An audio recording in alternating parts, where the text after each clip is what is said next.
ചോദ്യമാണ് എന്ന തെറ്റിദ്ധാരണ ചിലർക്കെങ്കിലും ഉണ്ട്. അങ്ങനെയല്ല. നമ്മളിപ്പോൾ കറണ്ട് അഫയേഴ്സിൽ ഇപ്പോൾ കാണുന്ന ഈ ടോപ്പിക്കുകളെല്ലാം തന്നെ നമ്മളുടെ സ്റ്റാറ്റിക് പോർഷൻസുമായിട്ട് കൂടി കണക്റ്റഡ് ആണ്.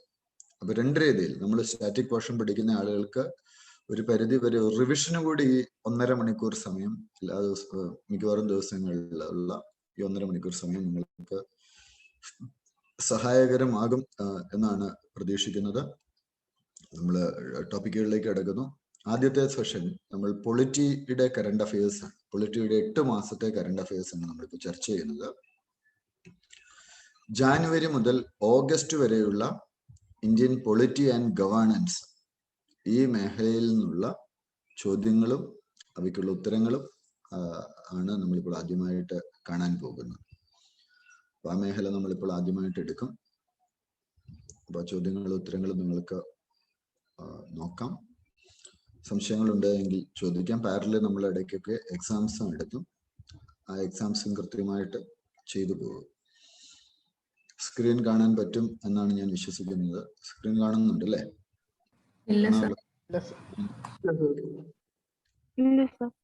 ഒരു നിമിഷം.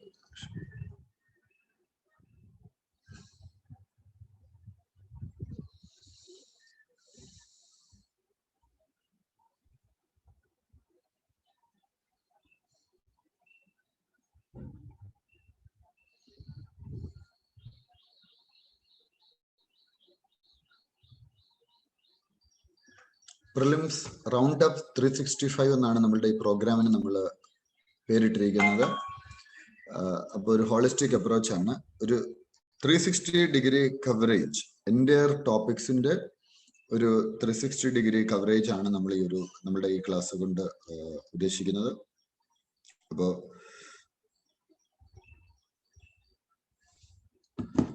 നമ്മളുടെ കവറേജിലേക്ക് പോകുന്നു, ടോപ്പിക്സിലേക്ക് പോകുന്നു. നമ്മൾ പൊളിറ്റി ആൻഡ് ഗവേണൻസിൽ നിന്ന് ബന്ധപ്പെട്ടിട്ടുള്ള ആദ്യത്തെ topic, no question hour curtailed 0 hour in parliament monsoon session. നിങ്ങൾ ഒരുപക്ഷെ നേരത്തെ തന്നെയുള്ള നമ്മളുടെ കറണ്ട് അഫയേഴ്സിൽ ഇതുമായി ബന്ധപ്പെട്ട വാർത്ത കഴിഞ്ഞ വർഷങ്ങളിൽ കണ്ടിട്ടുണ്ടാവും. പാൻഡമിക് വന്നപ്പോൾ, in view of the pandemic and truncated monsoon session, Parliament said no to question hour and curtailed 0 hour. അപ്പൊ ഈ ക്വസ്റ്റ്യൻ അവർ എന്താണ്, 0 അവർ എന്താണ് എന്നുള്ളതിനെ കുറിച്ച് ഒരുപക്ഷെ ഒരു ചോദ്യം വരാനുള്ള ഒരു സാധ്യതയുണ്ട്. പാർലമെന്റിലെ members of the parliament ask questions to ministers and hold them accountable for functioning of their ministries. Parliament അംഗങ്ങൾക്ക് വിവിധ വകുപ്പുകൾക്ക് ചുമതല വഹിക്കുന്ന മന്ത്രിമാരോട് ചോദ്യങ്ങൾ ചോദിക്കും. അപ്പൊ ഏതൊക്കെയാണ് ആ ചോദ്യങ്ങൾ? 4 കാറ്റഗറി ചോദ്യങ്ങളാണ് പാർലമെന്റിൽ ഉന്നയിക്കുവാൻ സാധിക്കുന്നത്. ഈ ചോദ്യങ്ങളുടെ പ്രത്യേകത മനസ്സിലാക്കുക. ഒന്ന്, സ്റ്റാർഡ് ക്വസ്റ്റ്യൻസ്. സ്റ്റാർഡ് ക്വസ്റ്റ്യന്റെ പ്രത്യേകത എന്താണെന്ന് ചോദിച്ചാൽ, മിനിസ്റ്റർ നേരിട്ട് ഹാജരായി ഓറലി മറുപടി പറയണം. മിനിസ്റ്ററാണ് നേരിട്ട് മറുപടി പറയണം. അപ്പൊ മിനിസ്റ്റർക്ക് ചുമ്മാ മറുപടി പറയാൻ പറ്റൂ? ഇല്ല. അതുകൊണ്ട് തന്നെ ഇത് 15 ദിവസം മുൻപേ വേണം ഇത് സബ്മിറ്റ് ചെയ്യാൻ. രണ്ടാമത്തേത്, they require a written response and generally address concern related to data and information but do not allow supplementary questions. അതിന് ഡാറ്റയും മറ്റു കാര്യങ്ങളെല്ലാം തന്നെ കൊടുക്കും, പക്ഷെ എന്തുണ്ടാവില്ല? സപ്ലിമെന്ററി ക്വസ്റ്റ്യൻസ് ഉണ്ടാവില്ല. കാരണം മിനിസ്റ്റർ ആ ഒരു ക്വസ്റ്റ്യൻ ആയിരിക്കും പ്രിപ്പയർ ആയിട്ട് വരുന്നത്. ഇതും 15 ദിവസം മുൻപായിട്ടാണ് കൊടുക്കേണ്ടത്. ഇനി രണ്ടാമത്തെ കാറ്റഗറി, പാർലമെന്റിൽ നമ്മൾ ചോദിക്കുന്ന ചോദ്യങ്ങളിൽ രണ്ടാമത്തെ കാറ്റഗറി ഷോർട്ട് നോട്ടീസ് ക്വസ്റ്റ്യൻസ് എന്നാണ് അറിയപ്പെടുന്നത്. അർജന്റ് മാറ്റേഴ്സിലാണ്, പബ്ലിക് ഇമ്പോർട്ടൻസ് ഉള്ള അർജന്റ് മാറ്റേഴ്സിൽ ചോദ്യങ്ങൾ ചോദിക്കാം.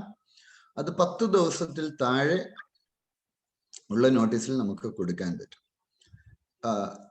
ഇനി ചില ബില്ലുകളുമായി ബന്ധപ്പെട്ടിട്ടുള്ള ചോദ്യങ്ങളുണ്ട്. അതാണ് ക്വസ്റ്റ്യൻസ് ടു പ്രൈവറ്റ് മെമ്പേഴ്സ് എന്നറിയപ്പെടുന്നത്. റെസൊല്യൂഷൻ അല്ലെങ്കിൽ ഹൗസിന്റെ പ്രവർത്തനങ്ങളുമായി ബന്ധപ്പെട്ട ചോദ്യങ്ങൾ, അതിനൊക്കെ ഏതെങ്കിലും ഒരു മെമ്പർ ആയിരിക്കും ചിലപ്പോൾ റെസ്പോൺസിബിൾ. കമ്മിറ്റീസ്, അങ്ങനെയൊക്കെയുള്ള ക്വസ്റ്റ്യൻസ് ആണ് ഇതിൽ ഉദ്ദേശിക്കുന്നത്. ഇനി അടുത്തത് 0 അവർ എന്താണ് ഈ 0 അവർ എന്ന് പറയുന്നത്? 0 അവർ എന്നുള്ളത് ക്വസ്റ്റ്യൻ അവർ സ്ട്രിക്ട്ലി റെഗുലേറ്റ് ചെയ്യുമ്പോൾ ഇന്ത്യൻ പാർലമെന്ററി സിസ്റ്റത്തിൽ ഇവോൾവ് ചെയ്ത ഒരു പ്രൊസീജിയറാണ് ഈ 0 അവർ എന്ന് പറയുന്നത്. അപ്പോൾ റൂൾ ഓഫ് പ്രൊസീജിയറിൽ ഇതിനെക്കുറിച്ച് എവിടെയും പറയുന്നു. ഇതൊരു പ്രാക്ടീസ് ആയിട്ട് തുടങ്ങി വെച്ചതാണ്. ക്വസ്റ്റ്യൻ അവർ ചിലപ്പോൾ ഡ്രോപ്പ് ചെയ്യപ്പെടും. എക്സ്ട്രാ ഓർഡിനറി സർക്കംസ്റ്റൻസസ്, യുദ്ധസമയത്ത് എമർജൻസിയിലും ഒക്കെ ഇത് ഡ്രോപ്പ് ചെയ്തിട്ടുണ്ട്. സമാനമാണ് ഈ പാൻഡമിക്കിന്റെ കാലഘട്ടത്തിലും സംഭവിച്ചത്. 1962 ഇൻഡോ ചൈന വാറിന്റെ സമയത്ത് winter session question hour skip ചെയ്തിരുന്നു.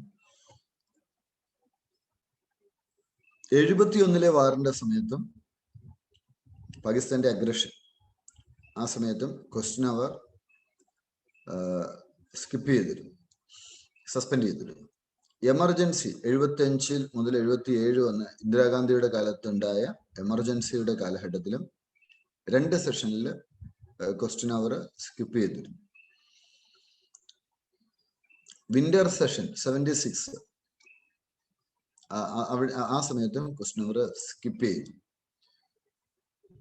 42ാമത്തെ കോൺസ്റ്റിറ്റ്യൂഷണൽ അമെൻമെന്റില് സെവറൽ കോൺസ്റ്റിറ്റ്യൂഷണൽ അമെൻമെന്റ്സ് cleared hurriedly during this period. എന്ന് വെച്ചാൽ പാർലമെന്റിൽ ചോദ്യം ചോദിക്കാൻ പറ്റാത്ത ഒരു സാഹചര്യത്തിൽ അന്നാണ് മിനി കോൺസ്റ്റിറ്റ്യൂഷൻ എന്നറിയപ്പെട്ടിരുന്ന 42ാമത്തെ കോൺസ്റ്റിറ്റ്യൂഷണൽ അമെൻമെന്റ് അല്ലെ, അതിൽ സോഷ്യലിസ്റ്റ് സെക്യുലർ എന്നീ വേർഡുകൾ കൂട്ടിച്ചേർത്തതും ഇത്തരത്തിൽ ക്വസ്റ്റ്യൻ അവർ ഇല്ലാതിരുന്ന ഒരു കാലഘട്ടത്തിലായിരുന്നു എന്നുള്ളത് മനസ്സിലാക്കുക. അതുമായി ബന്ധപ്പെട്ട ഒരു കറണ്ട് അഫയേഴ്സ്, പൊളിറ്റിയുമായി ബന്ധപ്പെട്ട ഒരു കറണ്ട് അഫയേഴ്സിൽ നിന്നുള്ള ഒരു ചോദ്യമാണ് നമ്മൾ കണ്ടത്. മറ്റൊന്ന്, ജോയിന്റ് സിറ്റിംഗിൽ പ്രസിഡന്റ് അഡ്രസ് ചെയ്യുന്നതിനെ കുറിച്ച് വാർത്തയുണ്ടായിരുന്നു. പാർലമെന്റ് ആദ്യത്തെ സെഷനിൽ 2021 പ്രസിഡന്റ് രാംനാഥ് കോവിന്ദ് അദ്ദേഹം 2 ഹൗസസിലെ മെമ്പേഴ്സിനെയും അഡ്രസ് ചെയ്തു. അപ്പൊ പ്രസിഡന്റിന്റെ അഡ്രസ് നേരത്തെ UPSC ചോദ്യമായിട്ട് ചോദിച്ചിട്ടുള്ള ഒന്നാണ്. ആർട്ടിക്കിൾ 86 പ്രകാരം, കോൺസ്റ്റിറ്റ്യൂഷനിലെ ആർട്ടിക്കിൾ 86 പ്രകാരം പ്രസിഡന്റിന് പവർ ഉണ്ട് ആരെ ഒന്നുകിൽ ഏതെങ്കിലും ലോക്സഭയോ രാജ്യസഭയോ അഡ്രസ് ചെയ്യാൻ, അല്ല എങ്കിൽ 2 സഭകളെയും ഒരുമിച്ച് അഡ്രസ് ചെയ്യുവാൻ വേണ്ടി, 2 ഹൗസസിനെയും ഒരുമിച്ച് അഡ്രസ് ചെയ്യാൻ വേണ്ടി. അപ്പോൾ constitution state that the president shall inform parliament of the cause of the summons. എന്തിനാ വിളിച്ചു ചേർക്കുന്നത് എന്നുള്ളത് പ്രസിഡന്റ് പാർലമെന്റിനെ അറിയിക്കും. ആർട്ടിക്കിൾ 87 ഓഫ് ദ കോൺസ്റ്റിറ്റ്യൂഷൻ പറയുന്നു 2 സ്പെഷ്യൽ ഒക്കേഷൻസ് പ്രസിഡന്റ് ജോയിന്റ് സിറ്റിംഗിനെ അഡ്രസ് ചെയ്യുന്നതിനെ കുറിച്ച് പറയുന്ന 2 സ്പെഷ്യൽ ഒക്കേഷൻ. ഇത് വളരെ പ്രധാനപ്പെട്ടതാണ്. ഒന്ന്, to address the opening session of a new house after general election. ഇപ്പൊ ഉടനെ തന്നെ ഇത് സംഭവിക്കില്ല. ലോക്സഭാ ഇലക്ഷന് ശേഷം ആദ്യമായിട്ട് എന്ത് ചെയ്യും? ആദ്യമായിട്ട് പാർലമെന്റ് കൂടുമ്പോൾ പ്രസിഡന്റ് അഡ്രസ് ചെയ്യും. ഒന്നാമത്തെ ഒരു സാഹചര്യം. പിന്നെ രണ്ടാമത്തെ സാഹചര്യം എന്താണ്? രണ്ടാമത്തെ സാഹചര്യം എന്ന പറയുന്നത് എല്ലാ വർഷവും പാർലമെന്റിന്റെ ആദ്യത്തെ സിറ്റിംഗ് പ്രസിഡന്റ് അഡ്രസ് ചെയ്യും. അപ്പൊ ഈ 2 സംഗതികൾ വളരെ പ്രധാനപ്പെട്ടതാണ്. എപ്പോഴാണ് പ്രസിഡന്റ് ജോയിന്റ് സിറ്റിംഗ് നടത്തുക? A session of a new or continuing legislature cannot begin without fulfilling this requirement. അപ്പൊ ഈ റിക്വയർമെന്റ് ഇല്ലാതെ ഒരിക്കലും തന്നെ പ്രസിഡന്റിന് എന്ത് ചെയ്യാൻ, പാർലമെന്റിന് കൂടാൻ പറ്റുമോ? കൂടാൻ പറ്റത്തില്ല. അപ്പോ ഈ ഒരു പ്രൊവിഷൻ പ്രത്യേകമായിട്ട് മനസ്സിലാക്കുക. Joint sitting of parliament during deadlock over bills. ഇനി മറ്റൊരു സാഹചര്യം എന്ന് പറയുന്നത് എപ്പോഴാണ്? ഒരു ബില്ലിന്റെ ഡെഡ്ലോക്ക് ഉണ്ടാവുന്ന ഒരു സാഹചര്യത്തിൽ, ആ ഒരു സാഹചര്യത്തിലും ഇത് വളരെ പ്രധാനപ്പെട്ടതാണ്. ഇപ്പൊ ഒരു ഉദാഹരണം പറഞ്ഞാല്, അണ്ടർ ആർട്ടിക്കിൾ 108 പ്രകാരം joint session of the parliament ആവശ്യമാണ്. എപ്പോഴൊക്കെ? താഴെ പറയുന്ന സാഹചര്യം. ബില്ല് ഒരു ഹൗസ് പാസ്സാക്കി, എന്നിട്ട് മറ്റൊരു ഹൗസിന് സബ്മിറ്റ് ചെയ്തു. എന്നിട്ട് ബില്ല് ആ ഹൗസ് റിജക്റ്റ് ചെയ്യുകയാണ്. Houses have finally disagreed as the അമെൻമെന്റ്സ് to be made in the bill. ബില്ലിലെ അമെൻമെന്റ്സ് ഹൗസസ് അംഗീകരിക്കാത്ത സാഹചര്യം. മറ്റൊരു സാഹചര്യം എന്ന് പറയുന്നത് എന്താണ്? മറ്റൊരു സാഹചര്യം എന്ന് പറയുന്നത്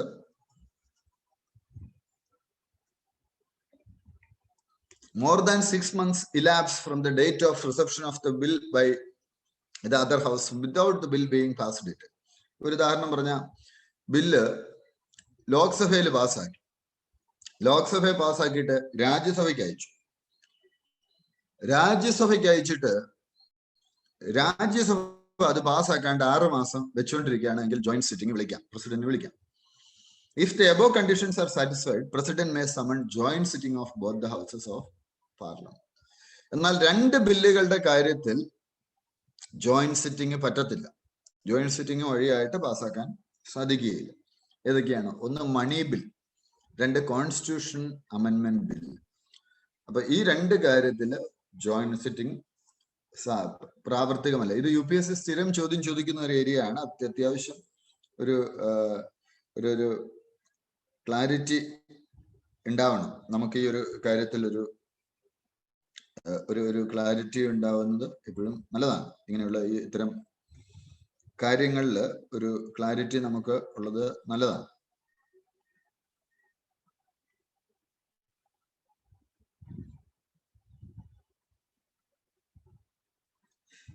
ഇനി ജോയിന്റ് സിറ്റിംഗ് ആരാണ് അധ്യക്ഷത വഹിക്കുന്നത്, പ്രിസൈഡ് ചെയ്യുന്നത്? ഇതും UPSCയുടെ ചോദ്യത്തിൽ സ്ഥിരം വരുന്ന ഒരു ഏരിയയാണ്.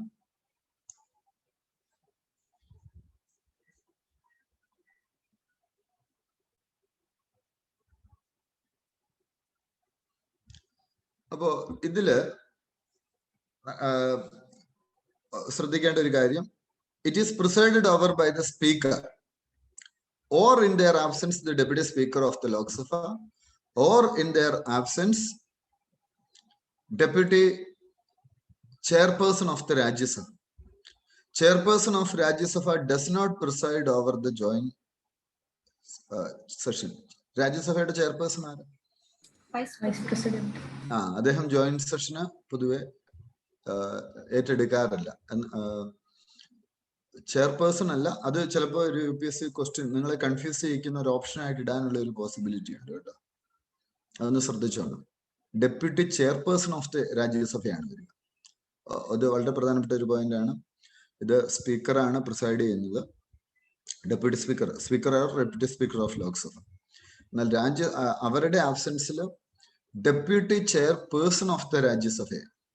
അപ്പൊ ഇവിടെ ഓപ്ഷനിൽ ചിലപ്പോൾ പ്രസിഡന്റ് ആണ് പ്രിസൈഡ് ചെയ്യുന്നത് എന്നുള്ള രീതിയിൽ വരാം. പ്രസിഡന്റ് സമൺ ചെയ്യുകയാണ് ചെയ്തത്. അങ്ങനെ ഈ UPSC എപ്പോഴും ചോദിക്കുന്ന ചോദ്യങ്ങളിൽ ഈ ചെറിയ കൺഫ്യൂഷൻ ഉണ്ടാക്കുന്ന ചോദ്യങ്ങളാണ് UPSC കൂടുതൽ ഇടുന്നത്. കാര്യം നിങ്ങൾക്ക് ക്ലാരിറ്റി ഉണ്ടോ എന്ന് അറിയാൻ വേണ്ടി. ഇതൊക്കെ അങ്ങനെ ഇടാൻ പറ്റുന്ന ഒരു ഏരിയ ആണ്. ഇങ്ങനത്തെ ഏരിയാസ് ശ്രദ്ധിക്കുക. പ്രസിഡന്റ് സമൺ ചെയ്യാണ്, പക്ഷെ പ്രിസൈഡ് ചെയ്യുന്ന ആരാണ്? ലോക്സഭാ സ്പീക്കർ അല്ലെങ്കിൽ ലോക്സഭ ഡെപ്യൂട്ടി സ്പീക്കർ. രാജ്യസഭയുടെ ചെയർപേഴ്സൺ നോർമലി ചെയ്യാറില്ല. പകരം ആരാണ്? രാജ്യസഭയുടെ ഡെപ്യൂട്ടി ചെയർപേഴ്സൺ ആണ് ചെയ്യുന്നത്. ഈ കാര്യങ്ങളൊന്ന് മനസ്സിലാക്കുക.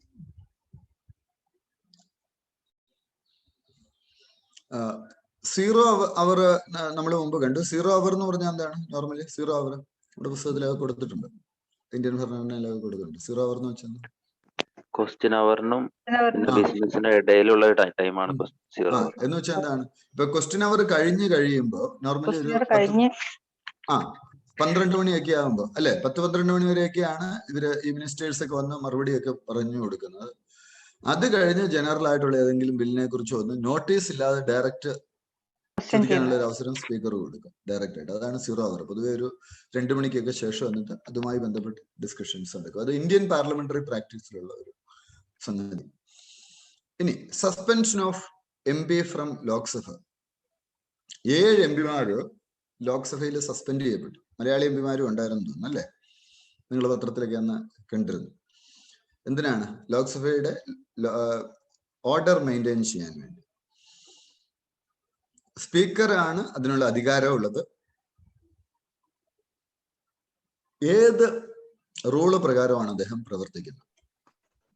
Rule 373, rule number 373 of the rule procedure of conduct of business says the speaker is of the opinion that the conduct of any member is grossly disorderly. അയാള് പാർലമെന്റിന്റെ പെരുമാറ്റച്ചട്ടങ്ങൾ പാലിക്കുന്നില്ല എങ്കിൽ may direct such member to withdraw immediately from the house. ഇത് സ്പീക്കർക്ക് ഇങ്ങനെ ചെയ്യാനുള്ള ഒരു അധികാരമുണ്ട്. അപ്പൊ സ്പീക്കർ റൂൾ 374 ആണ് പ്രയോഗിക്കുക എന്നുള്ളത് മനസ്സിലാകുക. സ്പീക്കർക്ക് അതിനുള്ള ഒരു അതോറിറ്റി ഉണ്ട്. എത്ര നാളത്തേക്കാണ് സസ്പെൻഡ് ചെയ്യുന്നത്? ഒരു പീരീഡിലേക്കാണ് സസ്പെൻഡ് ചെയ്യുന്നത്. എല്ലാ പ്രൊസീജിയേഴ്സിൽ നിന്നും അയാളെ സസ്പെൻഡ് ചെയ്യുകയാണ് ചെയ്യുന്നത്. അപ്പൊ ഈ റിവോക്കേഷൻ എന്തെങ്കിലും മാർഗമുണ്ട്? സസ്പെൻഷൻ റിവോക്ക് ചെയ്യാൻ സ്പീക്കർ തന്നെ എംപവേർഡ് ആണ്. To place a member under suspension, the authority for revocation of this order is not vested in her. എന്നാൽ റിവോക്ക് ചെയ്യാനുള്ള അധികാരമില്ല. It is for the house, if it so desires, to resolve on a motion to revoke the suspension. Suspension മാറ്റിക്കളയണമെങ്കിൽ house എന്ത് ചെയ്യണം? House ഒരു motion കൊണ്ടുവരണം. എങ്കിൽ മാത്രമേ റിവോക്ക് ചെയ്യാൻ പറ്റുള്ളൂ. ഇത് ലോക്സഭയുടെ കാര്യം. രാജ്യസഭയിലോ ചെയർമാൻ ഓഫ് ദ രാജ്യസഭ അദ്ദേഹമാണ്. റൂൾ 255 ആണ് റൂൾ ബുക്കിൽ. സസ്പെൻഷൻ വരിക, അദ്ദേഹത്തിന് ഹൗസിൽ നിന്ന് വിഡ്രോ ചെയ്യാനുള്ള പ്രൊവിഷൻ ഉണ്ട്. അപ്പോ ആ ദിവസത്തെ മീറ്റിംഗിൽ അയാൾക്ക് പങ്കെടുക്കുവാൻ സാധിക്കുകയില്ല.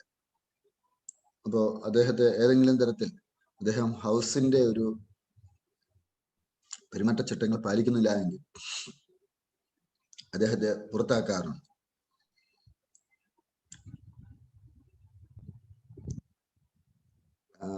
Unlike the speaker, Rajya chairman does not have the power to suspend a member.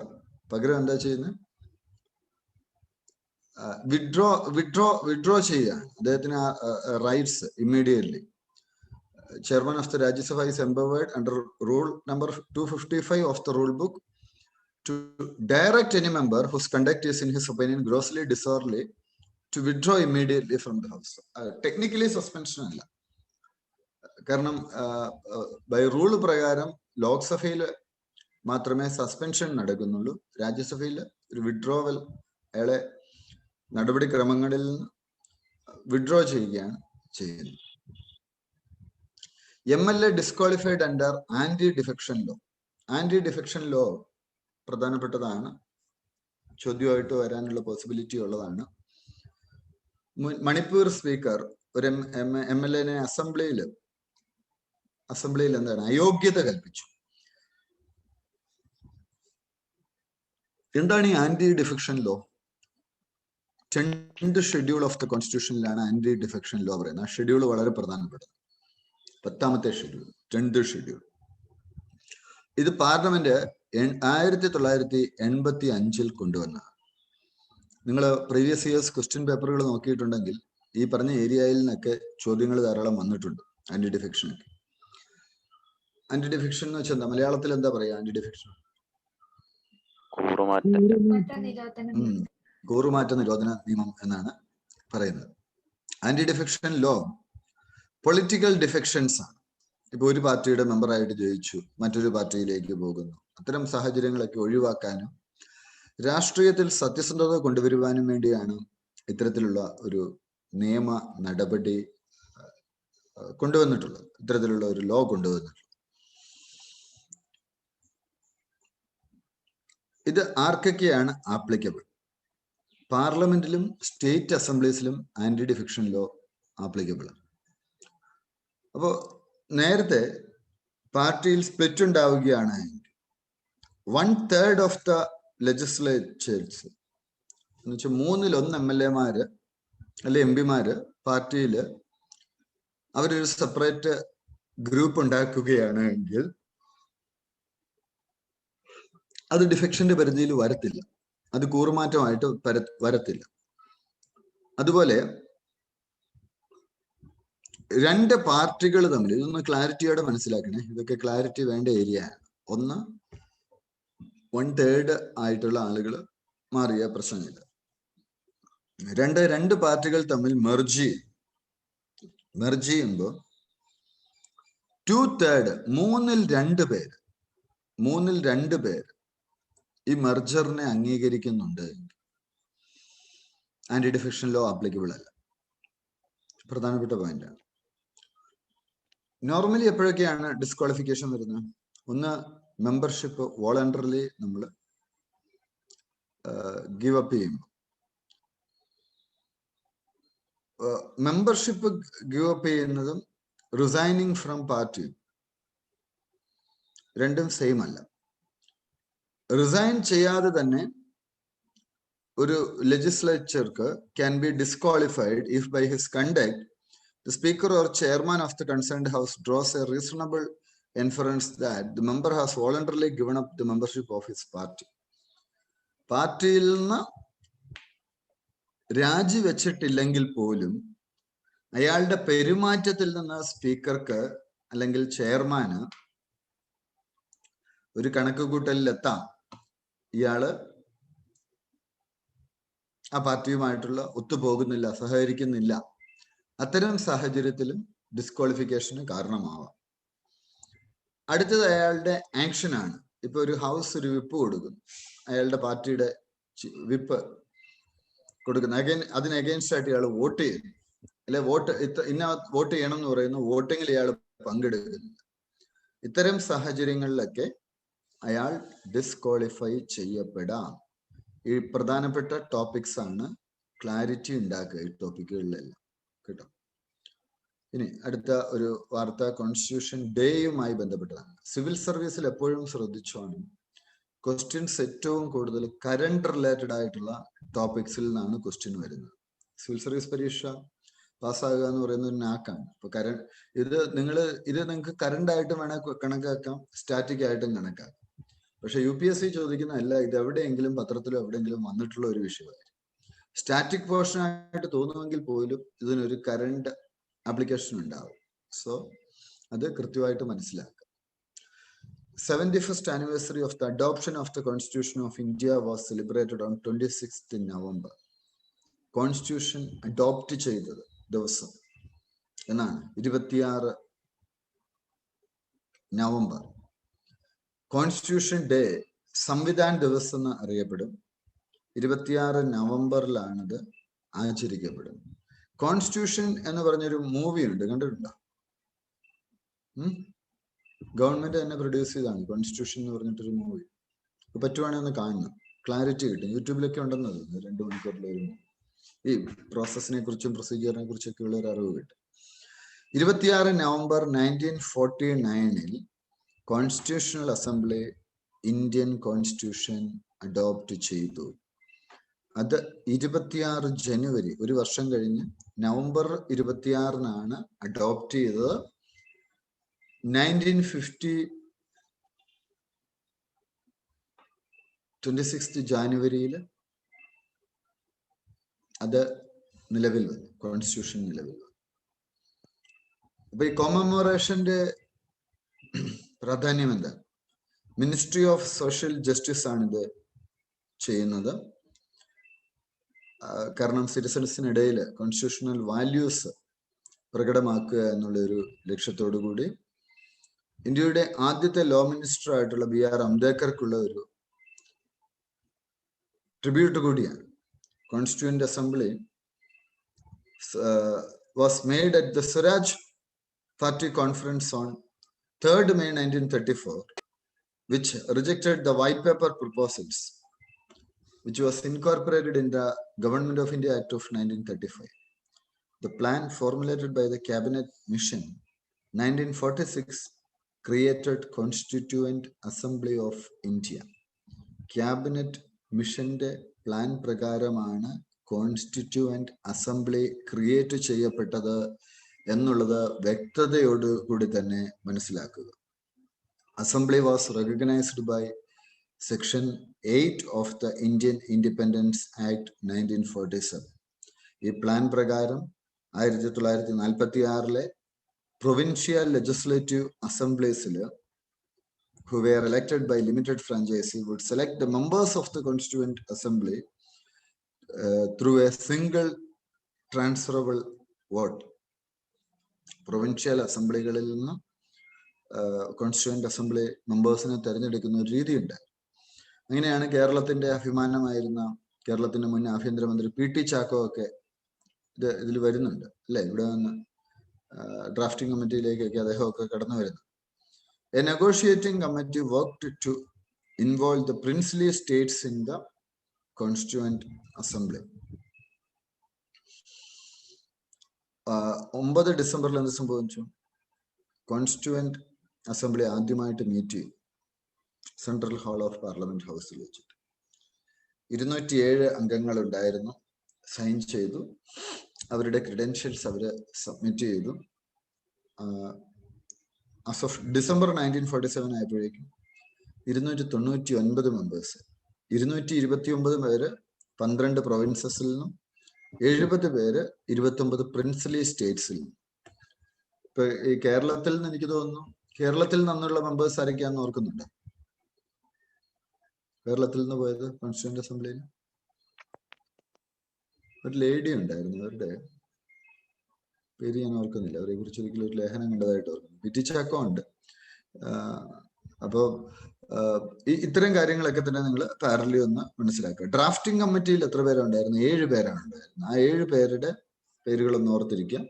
Alladi Krishnaswamy Iyer, N Gopalaswamy, BR Ambedkar, KM Munshi, Muhammad Saadulla, BL മിറ്റർ, DP Khaitan. ഇത്രയും പേരാണ് ഡ്രാഫ്റ്റിംഗ് കമ്മിറ്റിയിൽ മെമ്പർ ആയിട്ടുണ്ടായിരുന്നത്. ഡ്രാഫ്റ്റിംഗ് കമ്മിറ്റിയിൽ ചെയർമാനായിട്ട് BR അംബേദ്കർ വന്നു.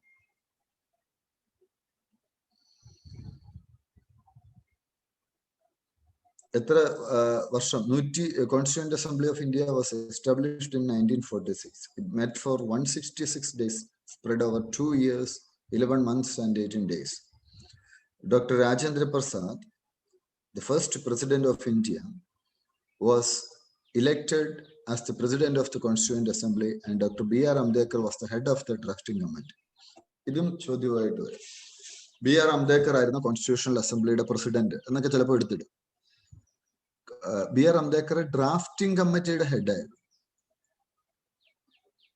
കോൺസ്റ്റിറ്റ്യൂന്റ് അസംബ്ലിയുടെ പ്രസിഡന്റ് ആരായിരുന്നു? ഡോക്ടർ രാജേന്ദ്ര പ്രസാദ് ആയിരുന്നു. അപ്പൊ ഇങ്ങനെയുള്ള കാര്യങ്ങളിൽ കൂടി നിങ്ങൾക്കൊരു ക്ലാരിറ്റി വേണം. 283 മെമ്പേഴ്സ് ഒറിജിനൽ കോൺസ്റ്റിറ്റ്യൂഷൻ ഡോക്യുമെന്റിൽ സൈൻ ചെയ്തു. ഒറിജിനൽ ഹാൻഡ് റിട്ടൺ കോപ്പീസ് ഉണ്ട് കോൺസ്റ്റിറ്റ്യൂഷന്റെ. അതെന്തിലാണ് പ്രിസർവ് ചെയ്തിരിക്കുന്നത്? Helium filled cases. അതെവിടെയുണ്ട്? അത് പാർലമെന്റിന്റെ ലൈബ്രറിയിലുണ്ട്. ഈ ഹാൻഡ് റിട്ടൺ കോൺസ്റ്റിറ്റ്യൂഷന്റെ ഒരു കോപ്പി കൊച്ചിയിലുണ്ട്. കൊച്ചിയിൽ എവിടെ ആയിരിക്കുന്നതെന്ന് അറിയാം? അന്ന് കോൺസ്റ്റിറ്റ്യൂവന്റ് അസംബ്ലിയിൽ മെമ്പറായിരുന്ന PT ചാക്കോ, അദ്ദേഹത്തിന്റെ മകൻ മുൻ കേന്ദ്രമന്ത്രിയും മുൻ MP-യുമായ PC തോമസ് സാറിന്റെ വീട്ടിലുണ്ട്. അദ്ദേഹം പലപ്പോഴും പറയാറുണ്ട്, ഞങ്ങളുടെ ഒരു കുടുംബ സുഹൃത്തും വളരെ അടുത്ത ബന്ധം പുലർത്തുന്ന ഒരു വ്യക്തിയാണ്. അപ്പൊ ഇന്നത്തെ അദ്ദേഹത്തിന്റെ അച്ഛൻ PT ചാക്കോയെ കുറിച്ചും അപ്പൊ ഈ വീട്ടില് ഈ ഹാൻഡ് റിട്ടൺ കോപ്പി ഇരിക്കുന്നതിനെ കുറിച്ചൊക്കെ സംസാരിക്കാറുണ്ട്. Original Constitution of India was handwritten by Prem Bihari Narayan Raisda. ആ പേരൊന്ന് നോട്ട് ചെയ്തേക്ക്. രാഷ്ട്രപതി ഭവനിലിരിക്കുന്നത് ഏതാ? ലൈബ്രറി അവിടെയും കാണുമായിരിക്കും. അല്ല, hand written copies multiple copies ഉണ്ടാവില്ല. ആദ്യത്തെ ഫസ്റ്റ് ഒരെണ്ണം കാണുമല്ലോ, ആ കോപ്പിയുടെ കാര്യമായി പറയാം. പിന്നെ അതിനെ ബേസ് ചെയ്തിട്ടുള്ള ചിലപ്പം റിപ്പീറ്റഡ് കോപ്പീസ് കാണാം. മെമ്പേഴ്സിനൊക്കെ നോക്കാൻ കൊടുക്കുമല്ലോ കോപ്പീസ് ആദ്യത്തെ ആളുകളിൽ. ഈ 283 മെമ്പേഴ്സിനും അങ്ങനെ കിട്ടിയതായിരിക്കും. അതായത്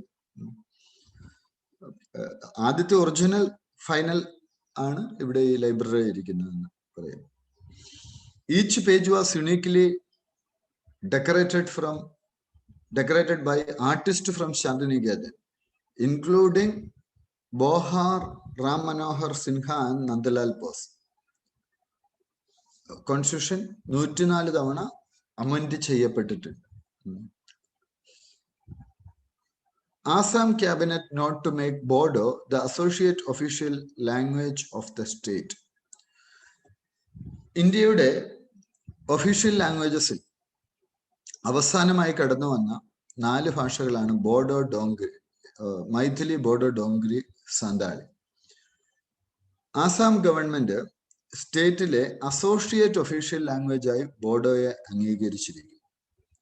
ഏത് ഷെഡ്യൂളിലാണ് ഒഫീഷ്യൽ ലാംഗ്വേജസിനെ കുറിച്ച് പറയുന്നത്? കോൺസ്റ്റിറ്റ്യൂഷന്റെ ഏത് ഷെഡ്യൂളിലാണ്? 8th ഷെഡ്യൂളില് ഒഫീഷ്യൽ ലാംഗ്വേജസിനെ കുറിച്ച് പറയുന്നുണ്ട് അല്ലെ? According to historians, they belong to the Tibeto-Burman family of Mangaloid race. ഈ ബോഡോ കമ്മ്യൂണിറ്റി ടിബറ്റോ-ബർമൻ ഫാമിലിയിൽ പെട്ട ആളുകളാണ്. നോർത്ത് ബാങ്ക് ഓഫ് ബ്രഹ്മപുത്രയിലാണ് ഇവര് കൂടുതൽ ആൾക്കാരും നിലനിന്നിരിക്കുന്നത്. ഭൂട്ടാൻ, നേപ്പാൾ, അരുണാചൽ പ്രദേശ്, നാഗാലാൻഡ് ഈ പ്രദേശങ്ങളിലെല്ലാം തന്നെയുണ്ട്. Traditional religion of Bodos is Bathouism. They traditionally worship Batho Borai, often identify as Hindu god Shiva. ഇതൊക്കെ പ്രധാനപ്പെട്ടതാണ്, നോട്ട് ചെയ്ത് വെക്കുക. ഇത് ഹിസ്റ്റോറിക്, ഇതൊക്കെ ഇന്റർ കണക്റ്റഡ് ആണ്. ഈ ചോദ്യമൊക്കെ പൊളിറ്റി ആയിട്ട് കണക്റ്റഡ് ആണ്, ഒപ്പം ഹിസ്റ്ററി ആയിട്ടൂടെ കണക്റ്റഡ് ആണ്. Bodo, a language of the Tibeto-Burmese branch of Sino-Tibetan languages having several dialects. Bodo is spoken in the northeastern Indian states of Assam and Meghalaya and Madhya Pradesh. It is related to Dimasa, Tripura and Lalunga languages and it is written in Latin, Devanagari and Bengali scripts. ഈ north eastern ഇന്ത്യയിലുള്ള പല ലാംഗ്വേജസിനും script ഇല്ല. പല സ്ക്രിപ്റ്റ്സും ലിപികളൊക്കെ പിന്നീടാണ് develop ചെയ്യപ്പെട്ടിട്ടുള്ളത്. അപ്പോൾ ഒരു associate official language ആയിട്ട് ബോഡോ ആസാമിലെ ആണ് എന്നുള്ളതോടെ ഓർത്തിരിക്കുക. സ്റ്റേറ്റും പ്രധാനപ്പെട്ട ഒരു സംഗതിയാണ്. ഇന്ത്യൻ കോൺസ്റ്റിറ്റ്യൂഷന്റെ 8th ഷെഡ്യൂളിൽ പറയുന്ന 22 ഭാഷകൾ, 22 ഭാഷകളിൽ നമുക്ക് സിവിൽ സർവീസ് എക്സാമിനേഷൻ എഴുതാൻ പറ്റും. അത് പാർലമെന്റ് ഒരു ഇന്ത്യൻ കോൺസ്റ്റിറ്റ്യൂഷൻ നമുക്ക് നൽകിയിട്ടുള്ള ഒരു അവകാശമാണ് എന്നുള്ളതോടെ നിങ്ങൾ മനസ്സിലാക്കുക. അടുത്തത് OCI കാർഡ് ഹോൾഡർക്ക് പുതിയ റൂൾസ് വരുവാണ്. എന്താണത്? OCI എന്ന് വെച്ചാൽ എന്താണ്?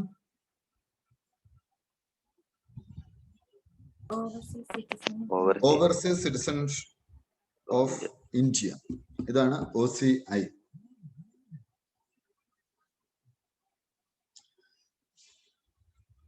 ഈ ലാംഗ്വേജിനെ കുറിച്ച് പറഞ്ഞപ്പോ നമുക്കൊരു നാഷണൽ ലാംഗ്വേജ് ഉണ്ടോ ഇന്ത്യയിൽ?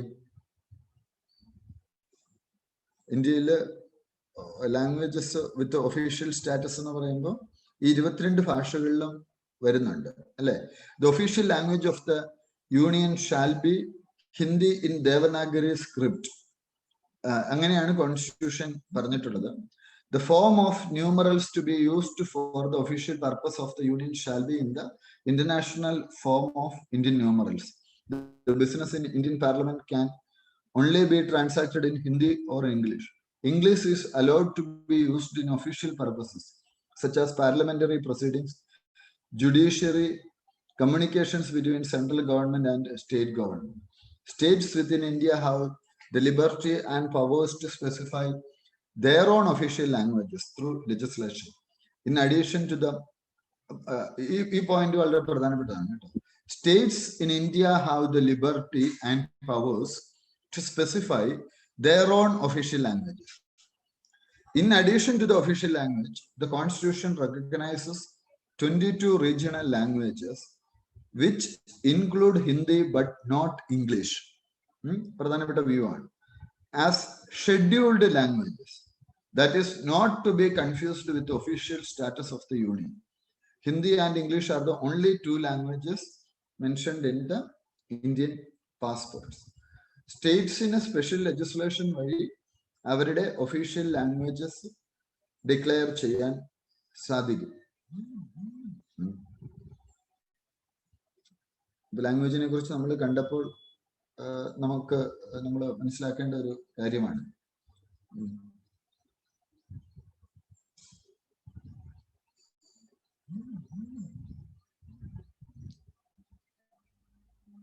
ഒഫീഷ്യൽ ലാംഗ്വേജ് ഉണ്ട്, നാഷണൽ ലാംഗ്വേജ് ഇല്ല.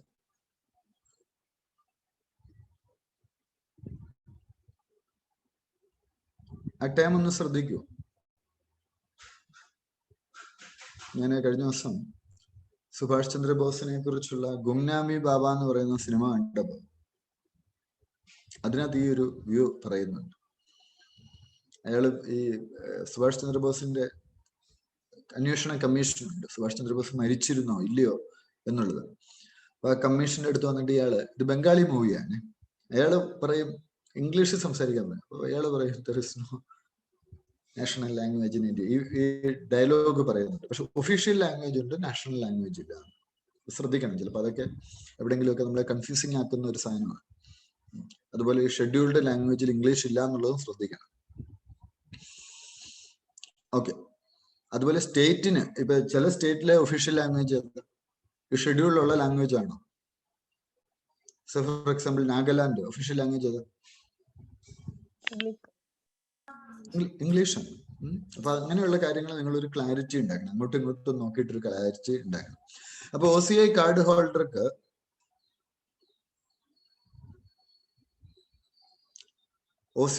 ഹോൾഡർക്ക് ഉള്ള പുതിയ ചേഞ്ചസ് എന്താണ്?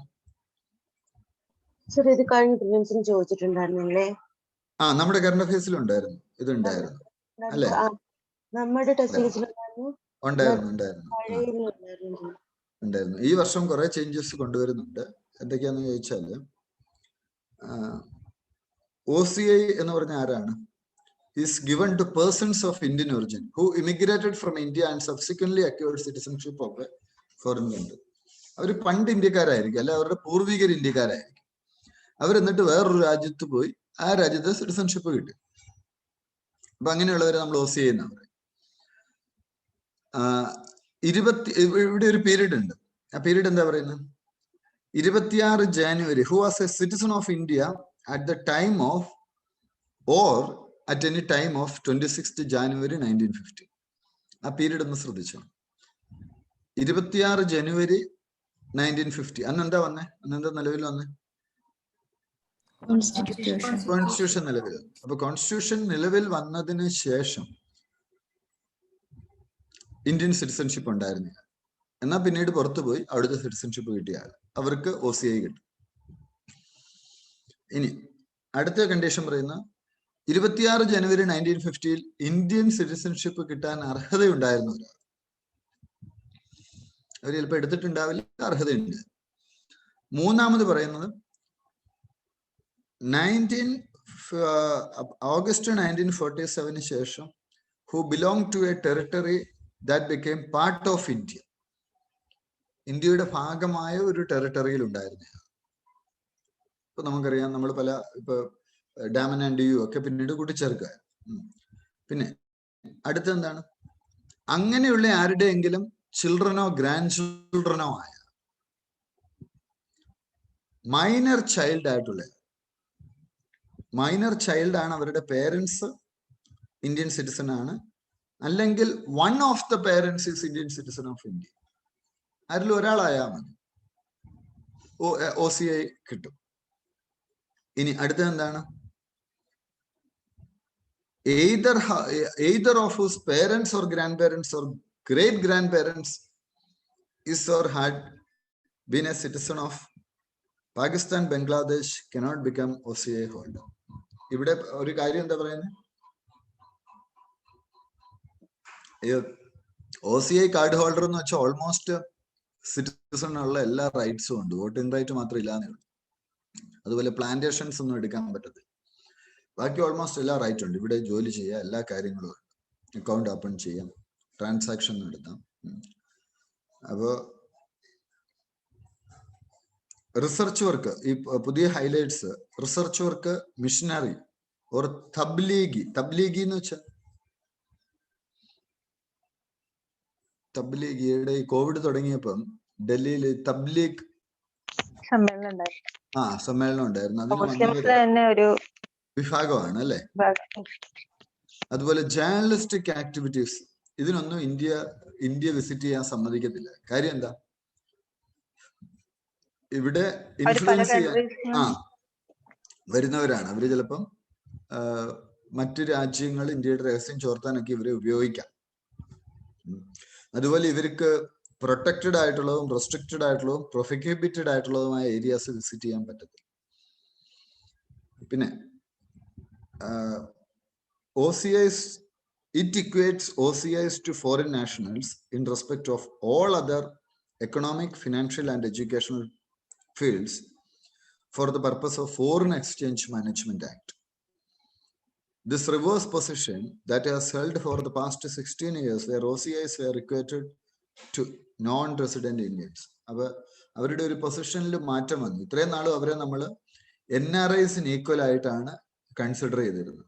NRIസും OCIസും തമ്മിൽ വലിയ വ്യത്യാസമില്ലായിരുന്നു. പക്ഷെ ഇങ്ങനെ ചില റെസ്ട്രിക്ഷൻ വന്നതോടുകൂടി അവര് ഏതാണ്ട് ഫോറിൻ നാഷണൽസിന് തത്തുല്യരായിട്ട് മാറിയിരിക്കുകയാണ്. OCIs can, however, continue to purchase land other than agricultural land, pursue the profession of medicine, doctor ആയിട്ട് ഇവിടെ വർക്ക് ചെയ്യാം, law, architecture and accountancy, and seek parity with Indian citizens with regard. ഇതുമായി ബന്ധപ്പെട്ട് അവർക്ക് എല്ലാ റൈറ്റ്സും Indian സിറ്റിസൺസുമായിട്ട് ഉണ്ടാവും. To airfares and entry fee to monuments and parks.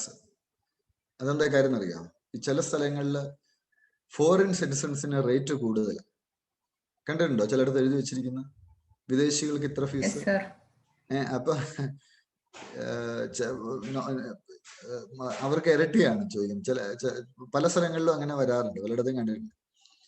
അപ്പോ ഞാൻ ചിലയിടത്ത് പോയ പറയത്തില്ല, എന്റെ വൈഫും മകനും OCI ആണ്, രണ്ടുപേരും OCI ഹോൾഡ് ചെയ്യുന്നത്. അപ്പൊ ഈ ചില സ്ഥലങ്ങളിൽ നമ്മൾ ഈ പാർക്കിലൊക്കെ കുടുംബമായിട്ട് പോകുമ്പോഴേ ചില സ്ഥലങ്ങളിൽ അവര് ഫോറിൻ നാഷണൽസ് ആണെന്ന് കണ്ട ഉടനെ റേറ്റ് കൂട്ടും, നേരെ ഇരട്ടിയാകും. അപ്പോ ഇത് പക്ഷെ നമ്മുടെ ഇപ്പൊ OCIക്കാർക്കില്ല.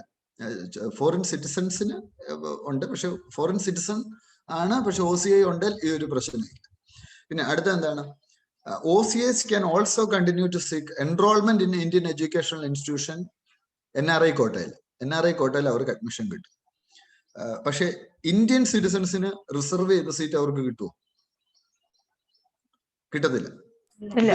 മെഡിസിനൊക്കെ ഒരു കോട്ടയുണ്ട് അല്ലേ, NRI കോട്ട. എന്താ അതിന്റെ പ്രത്യേകത? എന്താ NRI കോട്ടയുടെ ഫീസ് കുറവാണോ കൂടുതലാണോ? ഫീസ് കൂടുതലാണ്.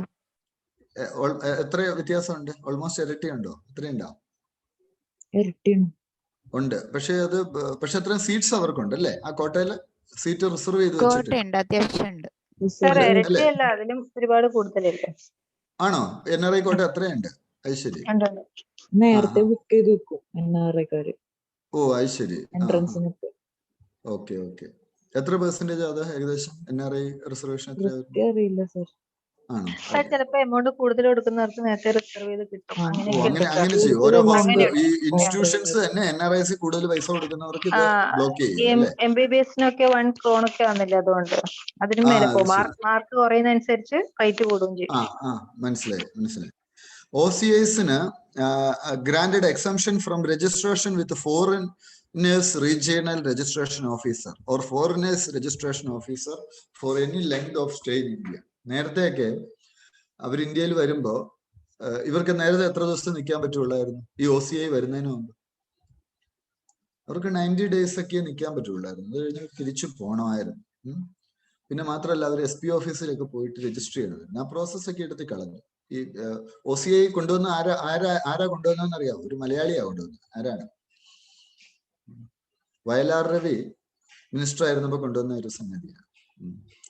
എന്നുവെച്ചാൽ ഈ സത്യം പറഞ്ഞ ഇന്ത്യയുടെ ഒരു ഡെവലപ്മെന്റിന്, പ്രത്യേകിച്ചും കേരളം പോലുള്ള സംസ്ഥാനങ്ങളിൽ ഈ ഒരു കമ്മ്യൂണിറ്റി വളരെ കോൺട്രിബ്യൂട്ട് ചെയ്യുന്നുണ്ട് എക്കണോമിക്കലി, അല്ലേ?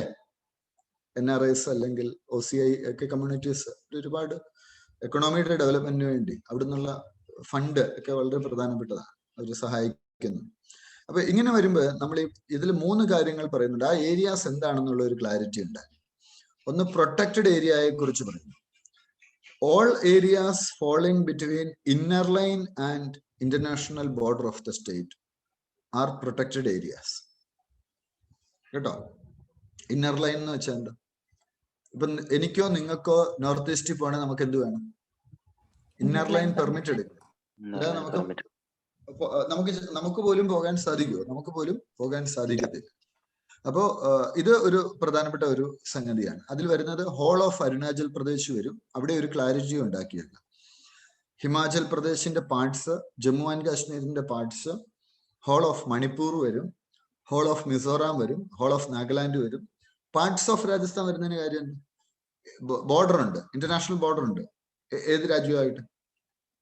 പാകിസ്ഥാനാണ്. അതെ. ഹോൾ ഓഫ് സിക്കിം വരും, എൻറ്റയർ സിക്കിം വരും. അവിടെ സിക്കിമില് പകുതി പ്രൊട്ടക്റ്റഡ് ഏരിയയും പകുതി റെസ്ട്രിക്റ്റഡ് ഏരിയയും പാർട്ട് ഓഫ് ഉത്തരാഖണ്ഡും വരും. ഇനി റെസ്ട്രിക്റ്റഡ് ഏരിയ എന്ന് വെച്ചാലോ ആൻഡമാൻ, അതും ചിലപ്പോൾ ചോദ്യം വരാം കേട്ടോ, കൺഫ്യൂസിങ് ആയിട്ട് അങ്ങോട്ടും ഇങ്ങോട്ടും കണക്ട് ചെയ്ത് ചോദിക്കും. 2 സ്ഥലങ്ങളെ റെസ്ട്രിക്റ്റഡ് ഏരിയാസിൽ വരുന്നുള്ളൂ. ഒന്ന് ആൻഡമാൻ ആൻഡ് നിക്കോബാർ ഐലൻഡ്സ്, അതിന്റെ എൻറ്റയർ യൂണിയൻ ടെറിട്ടറി വരുന്നുണ്ട്. സിക്കിമിന്റെ part of the state restricted area വരും. പ്രൊഹിബിറ്റഡ് ഏരിയയോ? പ്രൊഹിബിറ്റഡ് ഏരിയ എന്ന് പറയുന്നത് areas defined under Official Secrets Act 1923. ഈ ഒരു ഏരിയയാണ് വരിക. Law and order situation grim in Nagaland. What is difference എന്താണ് ഉദ്ദേശിക്കുന്നത്? ഏതാ? പ്രൊട്ടക്റ്റഡ് ഏരിയയും റെസ്ട്രിക്റ്റഡ് ഏരിയയും.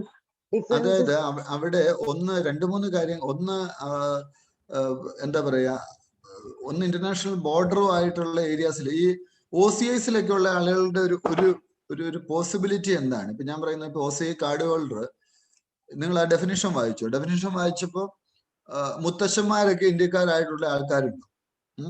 അപ്പൊ അവര് ചിലപ്പോ ചൈനയിലുള്ളവര് കാണും, അവര് അമേരിക്കയിലുള്ളവര് കാണും, അല്ലെങ്കിൽ റഷ്യയിലുള്ളവരും കാണും. OCIക്കാർ റഷ്യക്കാർ കണ്ടുകൂടെ? അല്ലെ അമേരിക്കയിലുള്ളവർ കണ്ടുകൂടെ? ചൈനയിലുള്ളവർ കണ്ടുകൂടെ? അപ്പൊ അങ്ങനെയുള്ള ആളുകളെ ചിലപ്പോൾ അതാത് ഗവൺമെന്റിന്റെ ചാരസംഘടനകളൊക്കെ ഈ വിവരം കളക്ട് ചെയ്യാനോ നെറ്റ്വർക്കിങ്ങിനോ യൂസ് ചെയ്യാനുള്ള പോസിബിലിറ്റി ഇല്ലേ? അപ്പൊ അത് ഉദ്ദേശിച്ചാണ് അവർക്ക് റെസ്ട്രിക്ഷൻ കൊടുക്കുന്നത്.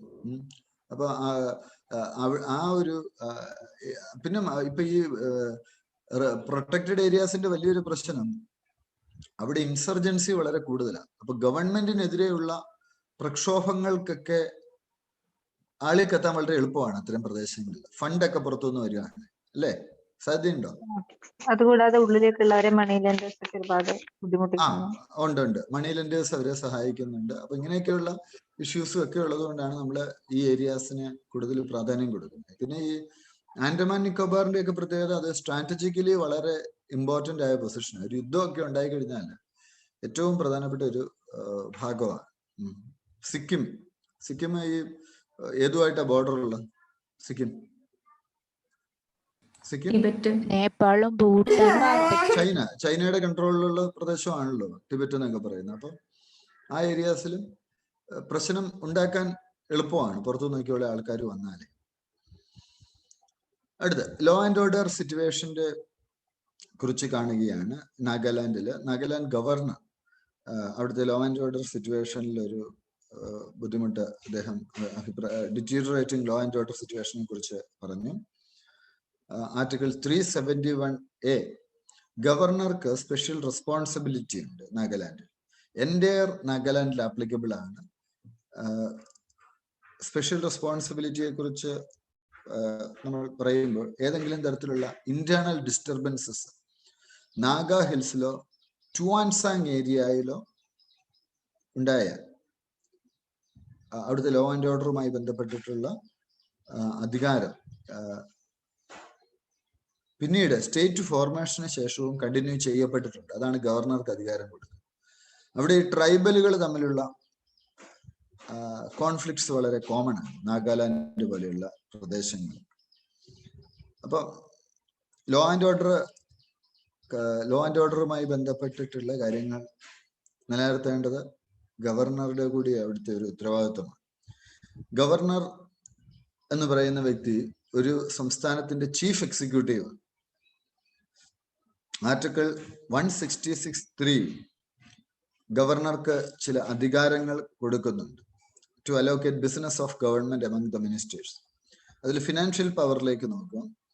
ഗവർണറാണ് ആനുവൽ ഫിനാൻഷ്യൽ സ്റ്റേറ്റ്മെന്റ് അല്ലെങ്കിൽ ബജറ്റ് സ്റ്റേറ്റ് ലെജിസ്ലേച്ചറിന് മുമ്പിൽ വെക്കുക. ഒരു മണി ബില്ലും ഗവർണറുടെ റെക്കമെൻഡേഷൻ ഇല്ലാതെ പാസ്സാക്കാൻ പറ്റത്തില്ല. സ്റ്റേറ്റ് ഫിനാൻസ് കമ്മീഷനെ കോൺസ്റ്റിറ്റ്യൂട്ട് ചെയ്യുന്നത് ഗവൺമെന്റ് ആണ്. അതുപോലെ recommendations, distribution of revenues between state and the local government, finance commission, state finance commission ആണല്ലോ അത് ചെയ്യുന്നത്. ആ കാര്യങ്ങളിലൊക്കെ റെക്കമെൻഡേഷൻ അദ്ദേഹം കൊടുക്കുന്നു. ഗവർണർക്ക് എന്തൊക്കെ ജുഡീഷ്യൽ പവർ ആണുള്ളത്? ഒന്ന്, grant pardons, commute, remit, respite and reprieve any sentence given to a person for an offence against a law that comes under executive power of the state, except power to pardon death sentences and sentences spelled out by martial courts. ഇത് നമ്മൾ പേരറിവാളന്റെ case ചർച്ച ചെയ്തപ്പോൾ നമ്മൾ ചർച്ച ചെയ്തിട്ടുള്ള ഒരു കാര്യമാണ്. പേരറിവാളന്റെ case ഓർക്കുന്നുണ്ടോ? എന്താ പേരറിവാളന്റെ കേസ്? രാജീവ് ഗാന്ധി വധക്കേസില് വധശിക്ഷ വിധിക്കപ്പെട്ട് കിടന്നയാളാണ്. അദ്ദേഹത്തിന്റെ വധശിക്ഷ കമ്മ്യൂട്ട് ചെയ്തു. എന്നിട്ട് എന്താ സംഭവിച്ചത്? വധശിക്ഷ കുറച്ചു കൊടുത്തു അല്ലെ? എന്നിട്ട് എന്താ സംഭവിക്കുന്ന? അദ്ദേഹത്തിന് പക്ഷെ ജീവപര്യന്തത്തിൽ കുറവ് സംഭവിച്ചിട്ടില്ല, ഇപ്പോഴും ജയിലിൽ കിടക്കുക അല്ലെ? Governor will not have the power to seek advice from high court.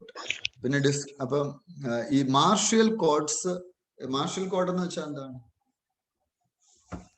Army കോടതികള്, navy court, അവരൊക്കെ പുറപ്പെടുവിക്കുന്ന ഉത്തരവില് എന്ത് ചെയ്യാൻ പറ്റത്തില്ല? പാർഡണിംഗ് പവർ കൊടുക്കാനുള്ള അധികാരം ഗവർണർക്കില്ല. ഡിസ്ക്രിഷണറി പവർ ഏതാണ്? ഒരു സംസ്ഥാനം കോൺസ്റ്റിറ്റ്യൂഷണൽ മിഷനറിയിൽ ഫെയിലിയർ ആണ് എങ്കിൽ ആ കാര്യം പ്രസിഡന്റിനെ അറിയിക്കാം, റെക്കമെൻഡ് ചെയ്യും. പ്രസിഡന്റിന്റെ അസന്റിന് വേണ്ടി ഒരു ബില്ല് മാറ്റിവെക്കാം. ഒരു ഹാങ് അസംബ്ലി വരുമ്പോൾ ആരെ CM ആക്കി അപ്പോയിന്റ് ചെയ്യാം, ഇതൊക്കെ ഗവർണർക്ക് തരുന്നു. ഇന്നർ ലൈൻ പെർമിറ്റ് തൊട്ടു മുമ്പിൽ കണ്ടതാണ്.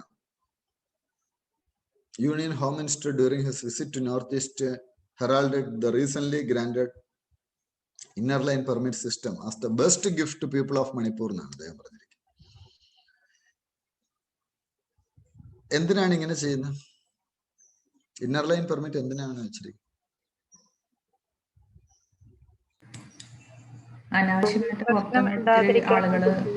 പക്ഷെ ഇതിന് രണ്ട് വ്യൂ ഉണ്ട്. അവര് പറയുന്ന അവരുടെ തദ്ദേശീയമായ കൾച്ചർ പ്രിസർവ് ചെയ്യാൻ സഹായിക്കും, അവരുടെ ആളുകൾ മാത്രമേ അവിടെ നിൽക്കുകയുള്ളൂ.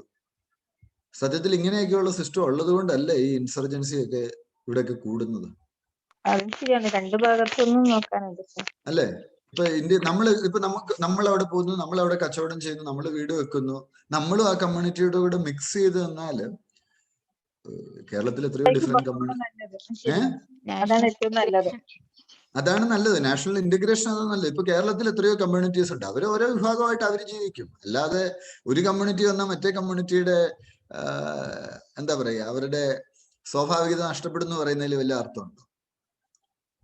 ഇല്ലേ? നമ്മുടെ നാട്ടിൽ എത്രയോ ജാതി ഉപജാതി ഉണ്ട്, അവർക്ക് എന്തെല്ലാം കൾച്ചറൽ ആയിട്ടുള്ള ആക്ടിവിറ്റീസും കാര്യങ്ങളുണ്ട്. അത് അവർ പ്രിസർവ് ചെയ്യില്ലേ? അവരൊരു ഗ്രൂപ്പായിട്ട് അല്ലേ എവിടെ ആണേലും നിൽക്കത്തുള്ളൂ, അല്ലേ? ശരിയാണ്. അവർക്ക് എൻട്രി ആകുമ്പോൾ ഇങ്ങനെ ചെയ്യുമ്പോൾ അതൊരു ബുദ്ധിമുട്ടാണ്. പക്ഷെ മിക്സിംഗ് ഒക്കെ വന്നിട്ട് ഇങ്ങനെ അവരുടെ ഒരു ഇൻഡിജിനസ് ആയിട്ടുള്ള കാര്യങ്ങൾ, ട്രൈബ്സ് ആയതുകൊണ്ട് അങ്ങനെ വരും എന്ന് വിചാരിച്ചിട്ടായിരിക്കും. അതാണ് അതിന്റെ പിന്നിലുള്ള ഒരു കാര്യം. അതാണ് ഈ മിക്സിംഗ് വരുമ്പോൾ ഇൻഡിജിനിയസ് ട്രൈബ്സിന്റെ ട്രഡീഷണൽ ഇതൊക്കെ പോകും. പിന്നെ അവര് ഭയങ്കര അവരുടെ ഒരു കൾച്ചർ അങ്ങനത്തെ കാര്യങ്ങളിൽ അവർക്ക് വലിയൊരു ഇമോഷണലാണ് അവർ ആ കാര്യങ്ങൾ. No Indian citizen can visit any of these states unless they belong to that state, nor can they overstay beyond the period specified in ILP. Different types of permits under ILP include permit for tourists, for tenants, and for ones visiting for employment purposes. ഇങ്ങനെയൊക്കെയുള്ള സംഗതികളാണുള്ളത്. Tourist ഉണ്ട്, ടെനൻസ് വാടകക്കാർക്കുള്ളതുണ്ട്, employment പർപ്പസസിനുള്ളതുണ്ട്. Teachers ഒക്കെ ഇവിടെ നിന്നുള്ള ഒത്തിരി പേരില്ലേ ആ സൈഡിലില്ലേ? Objective behind this is to prevent settlement of other Indian nationals in inner-line permit states, to protect the indigenous population and their access to land, jobs and other facilities. That's the reason. കൂടുതൽ ആളുകൾ വന്നാൽ ഇവർക്ക് ചിലപ്പോൾ ജോലി കിട്ടാണ്ട് വരും അല്ലേ? അങ്ങനെ വരുമോ? സാധ്യതയുണ്ടോ? അപ്പൊ അങ്ങനെയൊക്കെയുള്ള കാര്യങ്ങൾ നോക്കിയിട്ടാണ്. അതാണ് അതിന്റെ ഒരു പിന്നിലുള്ള ഒരു ഘടകം.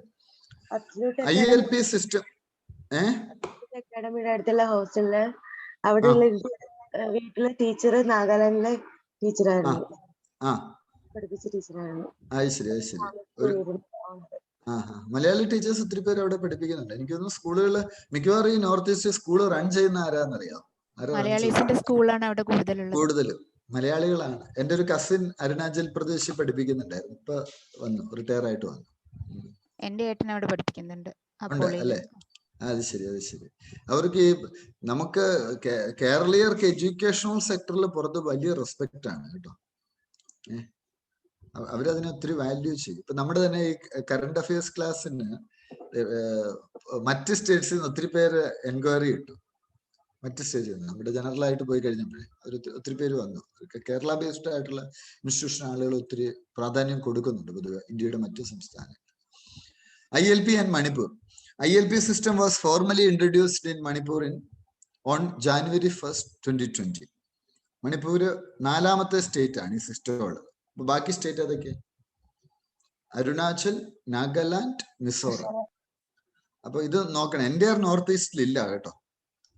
4 സ്റ്റേറ്റിലാണ്: Arunachal, Nagaland, Mizoram, Manipur.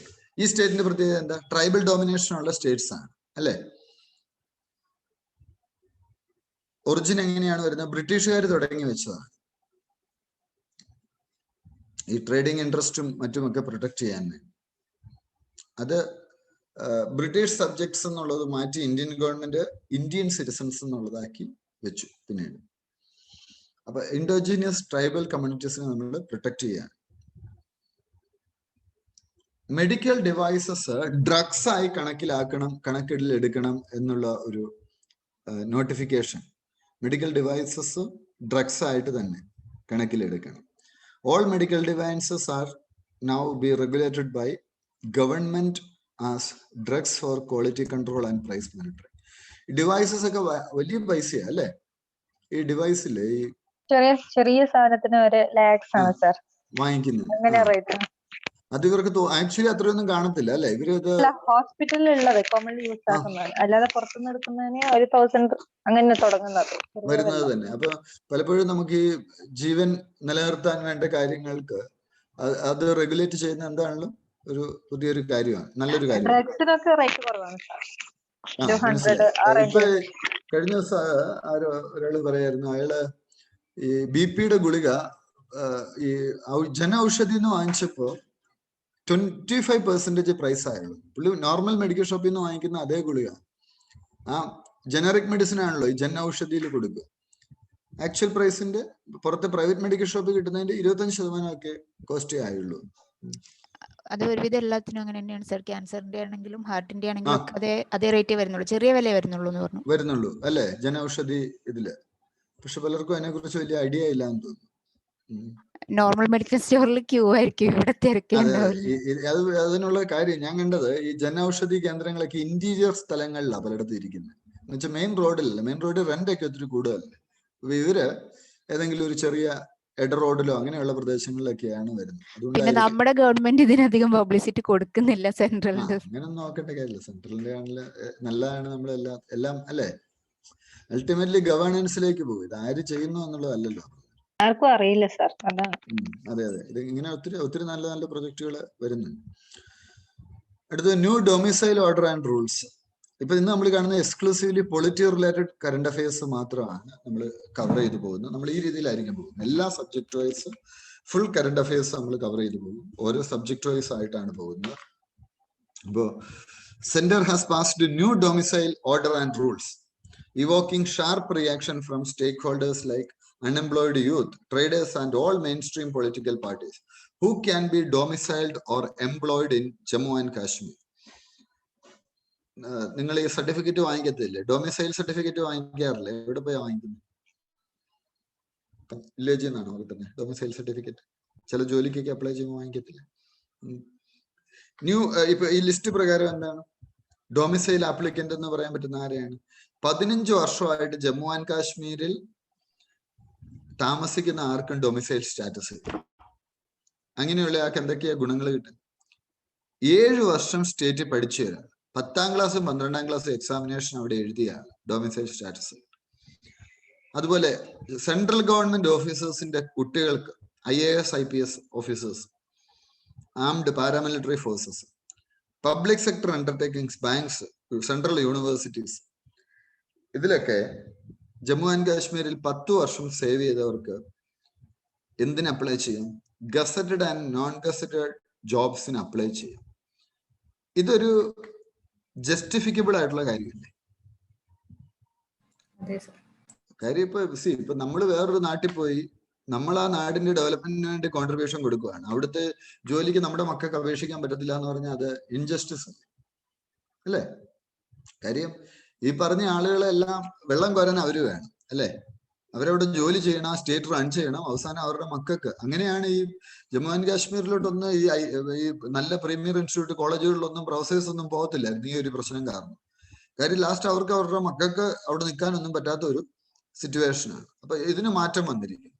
Migrants registered by the Relief and Rehabilitation Commissioner need not fulfill the aforementioned requirements and will automatically eligible for domicile certificate.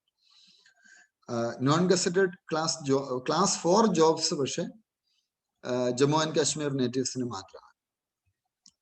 Non gazetted class 4 jobs എന്ന് വെച്ചാൽ ഈ പ്യൂൺ പോസ്റ്റിലേക്കൊക്കെ ഉള്ള ജോബ്സ് ഒക്കെ വരും അല്ലെ?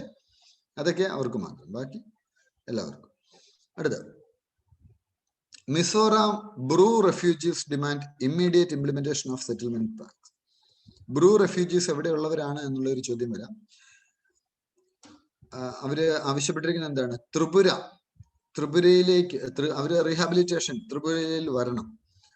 അവരിപ്പോ മിസോറാമിലാണ് സ്റ്റേ ചെയ്യുന്നത്. റിലീഫ് ക്യാമ്പ് ബ്രൂസ് ഇപ്പൊ ത്രിപുരയിലെ റിലീഫ് ക്യാമ്പിലാണ് അവരിപ്പോ നിൽക്കുന്നത്. If they want to stay in Tirupura, they can settle. Alle. Bru, who returned to Mizoram in the 8 phases of repatriation since 2009, cannot, however, come back to Tripura. തിരിച്ച് മിസോറാമിൽ പോയവർക്ക് ത്രിപുരയിലേക്ക് വീണ്ടും വരാൻ പറ്റത്തില്ല. ഇത് ട്രൈബൽ ഗ്രൂപ്പുകൾ തമ്മിലുള്ള വാർ ഉണ്ടാകുമ്പോൾ ആണ് ഇങ്ങനത്തെ പ്രശ്നങ്ങൾ ഉണ്ടാവുന്നത്. ഈ അഗ്രിമെന്റ് പ്രകാരം ബ്രൂ റെഫ്യൂജീസ് കുറെ പേര് ത്രിപുരയിൽ തന്നെ സെറ്റിൽ ചെയ്യും. അവർക്ക് എല്ലാ റൈറ്റ്സും ഉണ്ടാവും. ത്രിപുരൻസിന് കിട്ടുന്ന എല്ലാ റൈറ്റ്സും അവർക്കുണ്ടാവും. ഡിസ്പ്ലേസ്ഡ് ഫാമിലീസിന് 4x30 residential spot 1200 square feet ഉള്ള റെസിഡൻഷ്യൽ പ്ലോട്ട് കിട്ടും. പിന്നെ 4 ലക്ഷം രൂപ FD കിട്ടും. 5000 രൂപ ക്യാഷ് എയ്ഡ് 2 വർഷത്തേക്ക്. 2 വർഷത്തേക്ക് റേഷൻ, 1.5 ലക്ഷം രൂപ വീട് വെക്കാൻ കിട്ടും. ത്രിപുര ഗവൺമെന്റ് ഇവർക്ക് ലാൻഡും കൊടുക്കും. ആരാണ് ബ്രൂ? ചോദ്യം വരാം. ബ്രൂ ഓർ റിയാങ് എന്ന് പറയുന്നത് നോർത്ത് ഈസ്റ്റേൺ ഇന്ത്യയിലെ ഒരു ട്രൈബാണ്. 3 സ്റ്റേറ്റിലാണുള്ളത്: Tripura, Mizoram, Assam. Tripura, they are recognized as particularly vulnerable tribal group. Bru എന്നുള്ള ആദ്യമായിട്ട് കേൾക്കുന്ന എത്ര പേരുണ്ട് ഈ ട്രൈബില്? ഇത് ഒരു പക്ഷെ ചോദ്യമായിട്ട് വരാനുള്ള ഒരു സാധ്യതയുണ്ട്. മിസോറാമിൽ അവര് they have been targeted by groups that do not consider them indigenous to the state. മിസോറാമില് ചില ആളുകൾ ഇവരെ ഇൻഡോജിനിയസ് ആയിട്ട് കൺസിഡർ ചെയ്യുന്നില്ല. അപ്പൊ അവരെ എന്ത് ചെയ്യും? അവരെ ടാർഗറ്റ് ചെയ്യും. 95 എന്ത് ചെയ്തെന്ന് വെച്ചാൽ യങ് മിസോ അസോസിയേഷനും മിസോ സ്റ്റുഡൻസ് അസോസിയേഷനും ഇവരെ ഇലക്ട്രൽ റോൾസിൽ നിന്ന് എടുത്ത് കളയണം എന്ന് ഒരു സമരം നയിച്ചു. ഇതൊക്കെയാണ് ഇവിടുത്തെ പ്രശ്നം. ഈ ഓവർ ഈ ട്രൈബാണ് അതാണ് ഇതാണെന്നൊക്കെ പറഞ്ഞിട്ടുള്ള ഒരു അതിന്റെ മറ്റൊരു സൈഡ് എന്ന് പറഞ്ഞാൽ ഇതാണ്, ഇവന്മാര് വേറൊരു മനുഷ്യനെ അവിടെ കയറ്റത്തില്ല. അപ്പൊ പക്ഷെ ഈ രാഷ്ട്രീയക്കാർ ഇതിനെ സപ്പോർട്ട് ചെയ്യും. എന്തുകൊണ്ടാണ് സപ്പോർട്ട് ചെയ്യുന്നതെന്ന് അറിയാം? എന്താണ് സപ്പോർട്ട് ചെയ്യാനുള്ള കാര്യം? വോട്ട് ബാങ്ക് വോട്ട് അവര് ഇപ്പൊ കേന്ദ്രമന്ത്രി വന്നിട്ട് അതെന്തോ ഭയങ്കര സംഭവമാന്നുള്ള രീതിയിലാണ് പറയുന്നത്. അത് ഈ വോട്ട് ബാങ്ക് പൊളിറ്റിക്സ് നോക്കിയിട്ടാണ്. ഇന്ത്യയുടെ ഒരു നാഷണൽ ഇന്റഗ്രേഷൻ നോക്കിയിട്ടല്ല. നാഷണൽ ഇന്റഗ്രേഷൻ നോക്കുവാണെങ്കിൽ നമ്മൾ ഈ ഇത്തരത്തിലുള്ള സംഗതികളൊന്നും അനുവദിച്ചു കൊടുക്കേണ്ടതില്ല. ഇന്ത്യ ഇന്ത്യക്കാരൻ്റെയാണ് അല്ലെ? ഇന്ത്യ നമുക്ക് നേപ്പാളിൽ പോകാൻ നമുക്ക് വിസ വേണ്ട, ഭൂട്ടാനിൽ പോകാൻ വിസ വേണ്ട. എനിക്ക് തോന്നുന്നു ഇന്ത്യക്കാർക്ക് 22 രാജ്യങ്ങളിൽ വിസ ഇല്ലാതെ അല്ലെ നിങ്ങൾക്ക് സഞ്ചരിക്കാനുള്ള ഒരു അല്ല വിസ ഓൺ അറൈവൽ ഉണ്ട് കുറെ രാജ്യങ്ങളിൽ. ചില രാജ്യങ്ങളിൽ വിസ പോലും വേണ്ട. ഇങ്ങനെയുള്ളൊരു ഫെസിലിറ്റി ഇല്ലേ?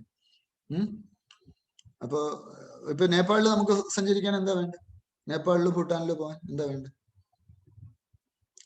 വിസ വേണ്ട. നമ്മുടെ ID പ്രൂഫ് എന്തെങ്കിലും കാണിച്ചാൽ പോരെ? പാസ്പോർട്ടോ പാസ്പോർട്ട് മാത്രം മതി. അത് മാത്രം മതി. പാസ്പോർട്ട് മാത്രം വെച്ച് നമുക്ക് പോകാനുള്ള ഒരു ഫെസിലിറ്റി.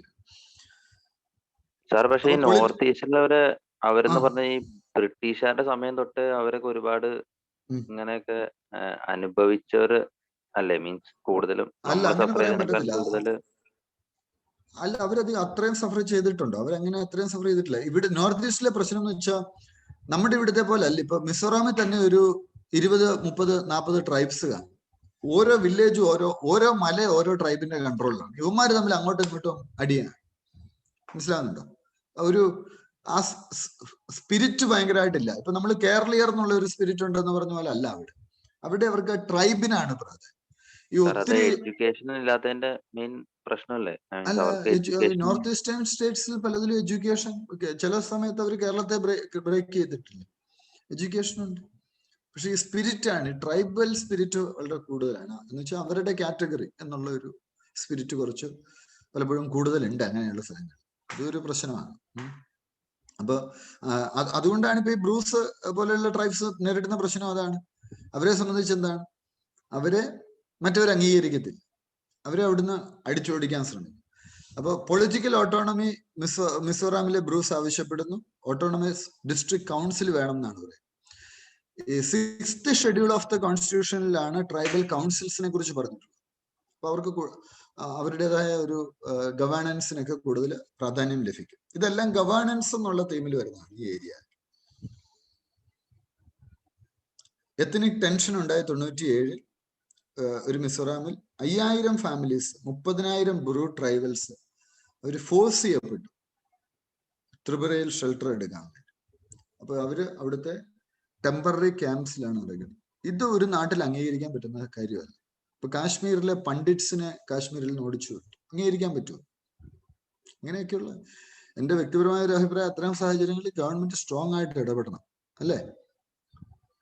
വർഷത്തിലായിട്ട് അവര് ഇതുവരെ അവിടെ റീഇൻട്രോഡ്യൂസ് ചെയ്യാൻ പറ്റിയിട്ടില്ല. ഇപ്പൊ തിരിച്ചു കുറേശ്ശായിട്ട് വരുന്നുണ്ട്. അല്ല, എല്ലായിടത്തും ഉള്ള പ്രശ്നമാണിത്. നമ്മളിതൊരു ഒരു ഇന്ത്യ എന്നുള്ള ഒരു വിശാലമായ അർത്ഥത്തിൽ നമ്മൾ നോക്കുമ്പോഴേ ഇത്തരത്തിലുള്ള ഒരു നടപടിക്രമങ്ങള് സ്റ്റേറ്റ് തന്നെ അതിനകത്ത് സ്ട്രോങ് ആയിട്ട് ഇടപെടേണ്ടതുണ്ട്. 3 ലാംഗ്വേജ് ഏതാ സ്റ്റാറ്റസ് കൊടുത്തേ കാശ്മീർ വേറൊരു കൺട്രി പോലെ പണ്ട് എടുത്ത് കളയേണ്ടതൊക്കെയാണ്. ഒരു പരിധി വരെ ഇപ്പൊ തീവ്രവാദം കുറഞ്ഞില്ലേ ഇപ്പൊ വന്നപ്പോ. ഇത് അൾട്ടിമേറ്റ്ലി പ്രശ്നം എന്ന് വെച്ചാൽ എല്ലാവരും ചെന്ന ഒരു മിക്സഡ് കമ്മ്യൂണിറ്റി വരുമ്പോ ഈ ടെററിസവും ഇതൊക്കെ കുറയും. മാത്രമല്ല എക്കണോമിക് ഡെവലപ്മെന്റ് നടക്കുക. അൾട്ടിമേറ്റ്ലി അതാണ് സംഭവം നടക്കുന്നത്. ഇപ്പൊ നിങ്ങളൊരു വേറൊരു സ്റ്റേറ്റിൽ പോയി താമസിക്കുകയാണെങ്കിൽ നിങ്ങൾ അവിടെ കച്ചവടം നടത്തണം. നിങ്ങൾ അവിടെ ഈ നല്ല മൈൻഡ്സും നല്ല ബ്രെയിൻസും എല്ലായിടത്തോട്ടും ഒഴുകിയെത്തണ്ടേ? വേണ്ടേ? അപ്പൊ എങ്കിൽ മാത്രമേ ഡെവലപ്മെന്റ് നടക്കത്തുള്ളൂ. പിന്നെ നമ്മൾ ഇവരെല്ലാം ഈ പറയുന്ന ഇതെല്ലാം ഞങ്ങൾ മാത്രമുള്ള നാടാണെന്നൊന്നും ആർക്കും ഒന്നും പറയാൻ പറ്റത്തില്ല. എല്ലാവരും ഇവിടെ കുടിയേറി പാർത്തവരാണ് ഈ അല്ലേ? ട്രഡീഷണൽ ആയിട്ടുള്ള ഇൻഡിജിനിയസ് ആൾക്കാർ ഒരു 2000-3000 വർഷത്തെ ഹിസ്റ്ററി എടുത്ത് എല്ലാവരും അങ്ങോട്ടും ഇങ്ങോട്ടും ഒക്കെ കുടിയേറിയൊക്കെ വന്നിട്ടുള്ളവരൊക്കെ തന്നെയാണ്. ന്യൂ എഡ്യൂക്കേഷൻ പോളിസിയില് ദ്രവിഡിയൻ പാർട്ടി പ്രൊട്ടസ്റ്റ് ചെയ്യുന്നു തമിഴ്നാട്ടില്. എന്താണ്? accusing it of imposing Hindi and Sanskrit. 3-language formula, national education policy പറയുന്ന ഒരു കാര്യം, mother tongue or local language of the medium of instruction till class 5, recommending its continuance till class 8 and beyond. ഇപ്പൊ പറയുന്ന ഒരു കാര്യം mother ടങ്ങിൽ പഠിപ്പിക്കണം. ഇപ്പൊ പ്രധാനമന്ത്രി അദ്ദേഹത്തിന്റെ പരീക്ഷ പേ ചർച്ച എന്നുള്ള പ്രോഗ്രാമിൽ പറഞ്ഞു, ഒരു കൊച്ചു പറഞ്ഞു എനിക്ക് ഓർമ്മ നിലനിൽക്കുന്നില്ല. ഉടനെ പ്രധാനമന്ത്രി പറഞ്ഞൊരു കാര്യം, നിങ്ങൾ നിങ്ങളുടെ മാതൃഭാഷയിൽ പഠിക്കും. ശരിയല്ലേ? മാതൃഭാഷ നമ്മുടെ ഓർമ്മ പെട്ടെന്ന് നിൽക്കും. നമ്മളൊരു ഫോറിൻ ലാംഗ്വേജ് നിങ്ങൾ എന്ത് പറഞ്ഞാലും, അല്ലെ നിങ്ങൾ ആ ഫോറിൻ ലാംഗ്വേജ് സംസാരിക്കുന്ന ആളായിരിക്കും കണ്ടിന്യൂസ് ആയിട്ട്, നിങ്ങൾ അത് മാത്രമേ സംസാരിക്കാവൂ. നിങ്ങൾ സംസാരിക്കുന്ന ഏത് ഭാഷയാണോ ആ ഭാഷയിൽ കാര്യങ്ങൾ പഠിച്ചാലേ നിങ്ങളുടെ തലച്ചോറിൽ അത് പെട്ടെന്ന് കയറും. അല്ലേ? ഇപ്പൊ രാജരാജ ചോളൻ എന്ന് പറഞ്ഞ ആള്, അയാൾ IIT അലുമിനിയാണ്. അല്ലെ? ആദർശ് എന്നെ വിളിച്ചപ്പോൾ ആദർശ് പറഞ്ഞു, അയാള് തമിഴിൽ എഴുതുന്നതിനെ കുറിച്ച് പറഞ്ഞു. തമിഴ് എഴുതി തമിഴിൽ ഇന്റർവ്യൂ എടുത്തിട്ട് അയാൾക്ക് 40ാമത്തെ റാങ്ക് കിട്ടുക. അയാൾക്ക് ഇംഗ്ലീഷ് അറിയത്തില്ല, എന്നിട്ടില്ല, ഇംഗ്ലീഷ് വന്നിട്ട്. അപ്പൊ ഈ തമിഴ്നാട്ടിലെ പാർട്ടികള് അവര് കൃത്യമായിട്ടും പറഞ്ഞ ഒരു കാര്യം, മദർ ടങ്ങിന്റെ ഒരു പ്രാധാന്യമുണ്ട്. അപ്പൊ നാഷണൽ എഡ്യൂക്കേഷൻ പോളിസി സത്യം പറഞ്ഞാൽ അതാണല്ലോ ചെയ്യുന്നത്. അപ്പൊ formula means students in Hindi speaking States should learn A modern Indian language apart from Hindi and English. In non-Hindi speaking states, Hindi along with the regional language and English. അപ്പൊ first language എന്താണ്? First language എന്ന് പറഞ്ഞാൽ mother tongue ആയിരിക്കും. Second language would be English or some other language belonging to modern India. In non-Hindi states, the second language will be English or Hindi. English or Hindi എന്നാണ് പറയുന്നത്. Third language Hindi speaking സ്റ്റേറ്റ്സിൽ third language would be English or some other language belonging to modern India. But the one that is not chosen as second language. In non-Hindi states, the third language will be English or some other language belonging to modern India. But the one second language Hindi ആയിട്ടെടുക്കാത്തതായിരിക്കും. അങ്ങനെയാണ് വരിക. എല്ലാവരും 3 language പഠിക്കണം, അത്രേ. അല്ല, ഇത് നല്ലതല്ലേ സത്യം പറഞ്ഞ? അപ്പൊ വേണേ മലയാളം നോർത്ത് ഈസ്റ്റിലുള്ളവർ ചിലപ്പോൾ മലയാളം പഠിക്കും. നല്ലതാണ്. എന്താ കാര്യം ഞാൻ പറഞ്ഞപ്പോ ഒരു ഉദാഹരണം പറയാം. ഇപ്പൊ കേരളത്തിൽ ജോലിക്ക് വരുന്ന എത്രയോ നോർത്ത് ഈസ്റ്റേൺ ആളുകളുണ്ട്. അപ്പൊ അവര് ഓൾറെഡി ഈ ലാംഗ്വേജ് മലയാളം അറിയാമെങ്കിൽ ഒന്ന് ഇവിടെ ഉള്ള ആളുകൾക്ക് ജോലി കിട്ടും, ഇവിടെ ഉള്ളവർക്ക് ടീച്ചേഴ്സ് ആയിട്ട് അവിടെയൊക്കെ പോയി ജോലി ചെയ്യും. അല്ലേ? ഒരു തരത്തിൽ നല്ലതാണ്, നല്ല കാര്യമാണ്. It is good actually. പക്ഷെ ഇവിടെയുള്ള സ്കൂൾസ് നമ്മുടെ കേരളത്തിലുള്ള സ്കൂളുകളൊന്നും ഫോളോ ചെയ്യുന്നില്ല. അവിടെ സ്ട്രിക്റ്റ് ആണ്. ഇത് ഫൈൻ വരെ ഉണ്ട് മലയാളമൊക്കെ സംസാരിക്കുന്ന. ഞാൻ ചോദിച്ചോട്ടെ, കേരളത്തിലെ സ്കൂളിൽ എത്ര ടീച്ചേഴ്സ് നന്നായിട്ട് ഇംഗ്ലീഷ് സംസാരിക്കുന്നുണ്ട്? അല്ല സാർ, നമ്മുടെ ഇത് KV ഉണ്ടല്ലോ, സെൻട്രൽ സ്കൂള്, അവിടെ മലയാളം സംസാരിച്ച ഫൈനാണ്. അത് ഒരു 10ാം ക്ലാസ്സിലെ കുട്ടികൾക്ക് മലയാളം സംസാരിച്ചിട്ട് അസംബ്ലിയില് മാപ്പ് പറയിട്ട് ഞാൻ മലയാളം അറിയാതെ പറഞ്ഞു ഇതാണ് പറയില്ല.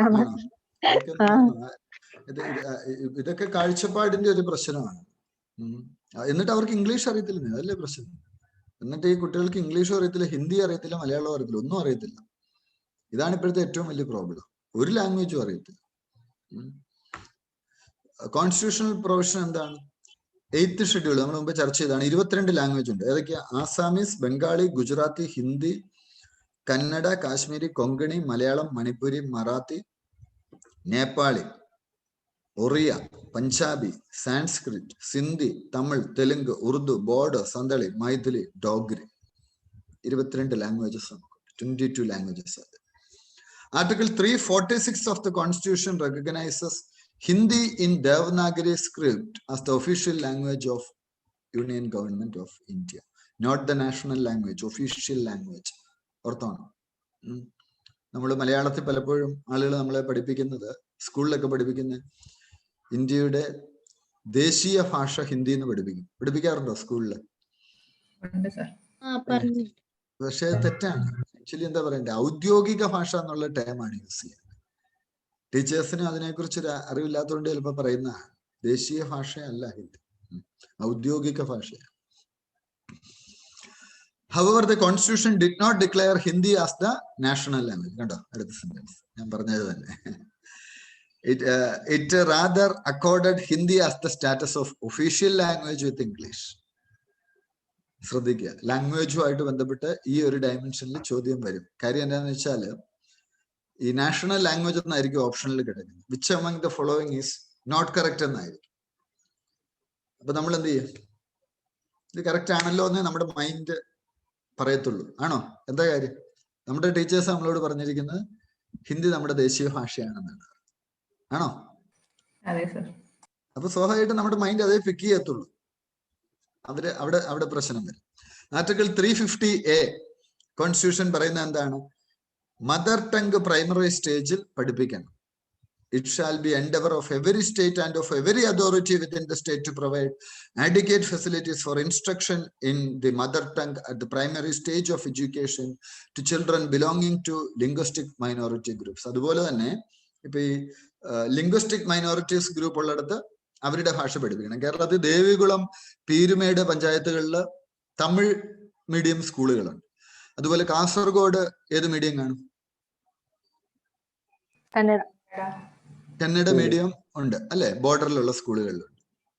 President may issue such directions to any state as he considers necessary or proper for securing the provision of such facilities. Language നമ്മുടെ സിലബസിലുള്ള ഒരു ടോപ്പിക്കാണ് കേട്ടോ. UPSCയുടെ സിലബസിലുള്ള ഒരു ടോപ്പിക്കാണ് ലാംഗ്വേജ്. അതുകൊണ്ട് തന്നെ ലാംഗ്വേജിനെ കുറിച്ച് ക്ലാരിറ്റി ഉണ്ടാവേണ്ടതാണ്. എന്ന് വെച്ചാൽ അധികം പഠിക്കാനില്ല, കുറച്ചേ ഉള്ളൂ, ഉള്ളത് വൃത്തിക്ക് പഠിക്കും. Article 351 provides a directive for the development of Hindi language. It shall be the duty of the union to promote the spread of Hindi language, to develop it so that it may serve as a medium of expression for all the elements of the composite culture of India, and to secure its enrichment by assimilating without interfering with its genius the form, style and expressions used in Hindustani and other languages of India specified in 8th schedule wherever necessary, for its vocabulary finally primarily on Sanskrit and secondarily on other languages. National Education Policy 2020 പഠിക്കുക. ചോദ്യം ഉറപ്പായിട്ടുണ്ട്. ഈ പ്രിലിമിന് ഉറപ്പായിട്ടും question വരും. 100% sure ആണ്. Education policy മുൻപോട്ടേക്ക് വെക്കുന്ന പ്രധാനപ്പെട്ട കാര്യങ്ങൾ എന്തൊക്കെയാണ്? ഒന്ന്, equitable and inclusive education. Equitable and inclusive education എന്ന് വെച്ചാൽ എന്താണ്?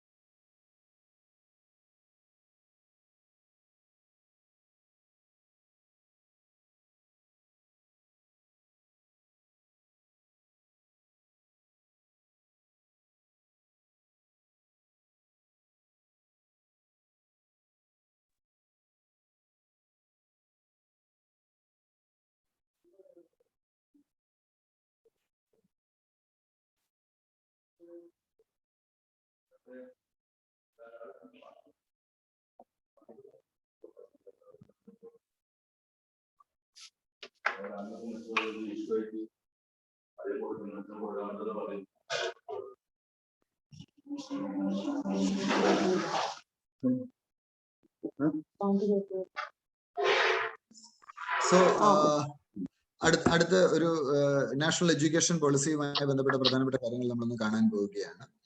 Education policy, equitable and inclusive education. ഒന്നാമത്തെ കാര്യം എന്താണ് ഇക്വിറ്റബിൾ ആൻഡ് ഇൻക്ലൂസീവ് എഡ്യൂക്കേഷൻ? ഇത് നിങ്ങൾക്ക് മെയിനും ക്വസ്റ്റ്യൻ വരും കേട്ടോ. ഈ ഏരിയക്ക് ഇപ്പോഴേ പഠിച്ചു പോവുക. ഒരു കാഴ്ചപ്പാടുണ്ടാക്കി വെച്ചാൽ നിങ്ങൾക്ക് മെയിൻ്റെ ക്വസ്റ്റ്യൻസ് എഴുതാം.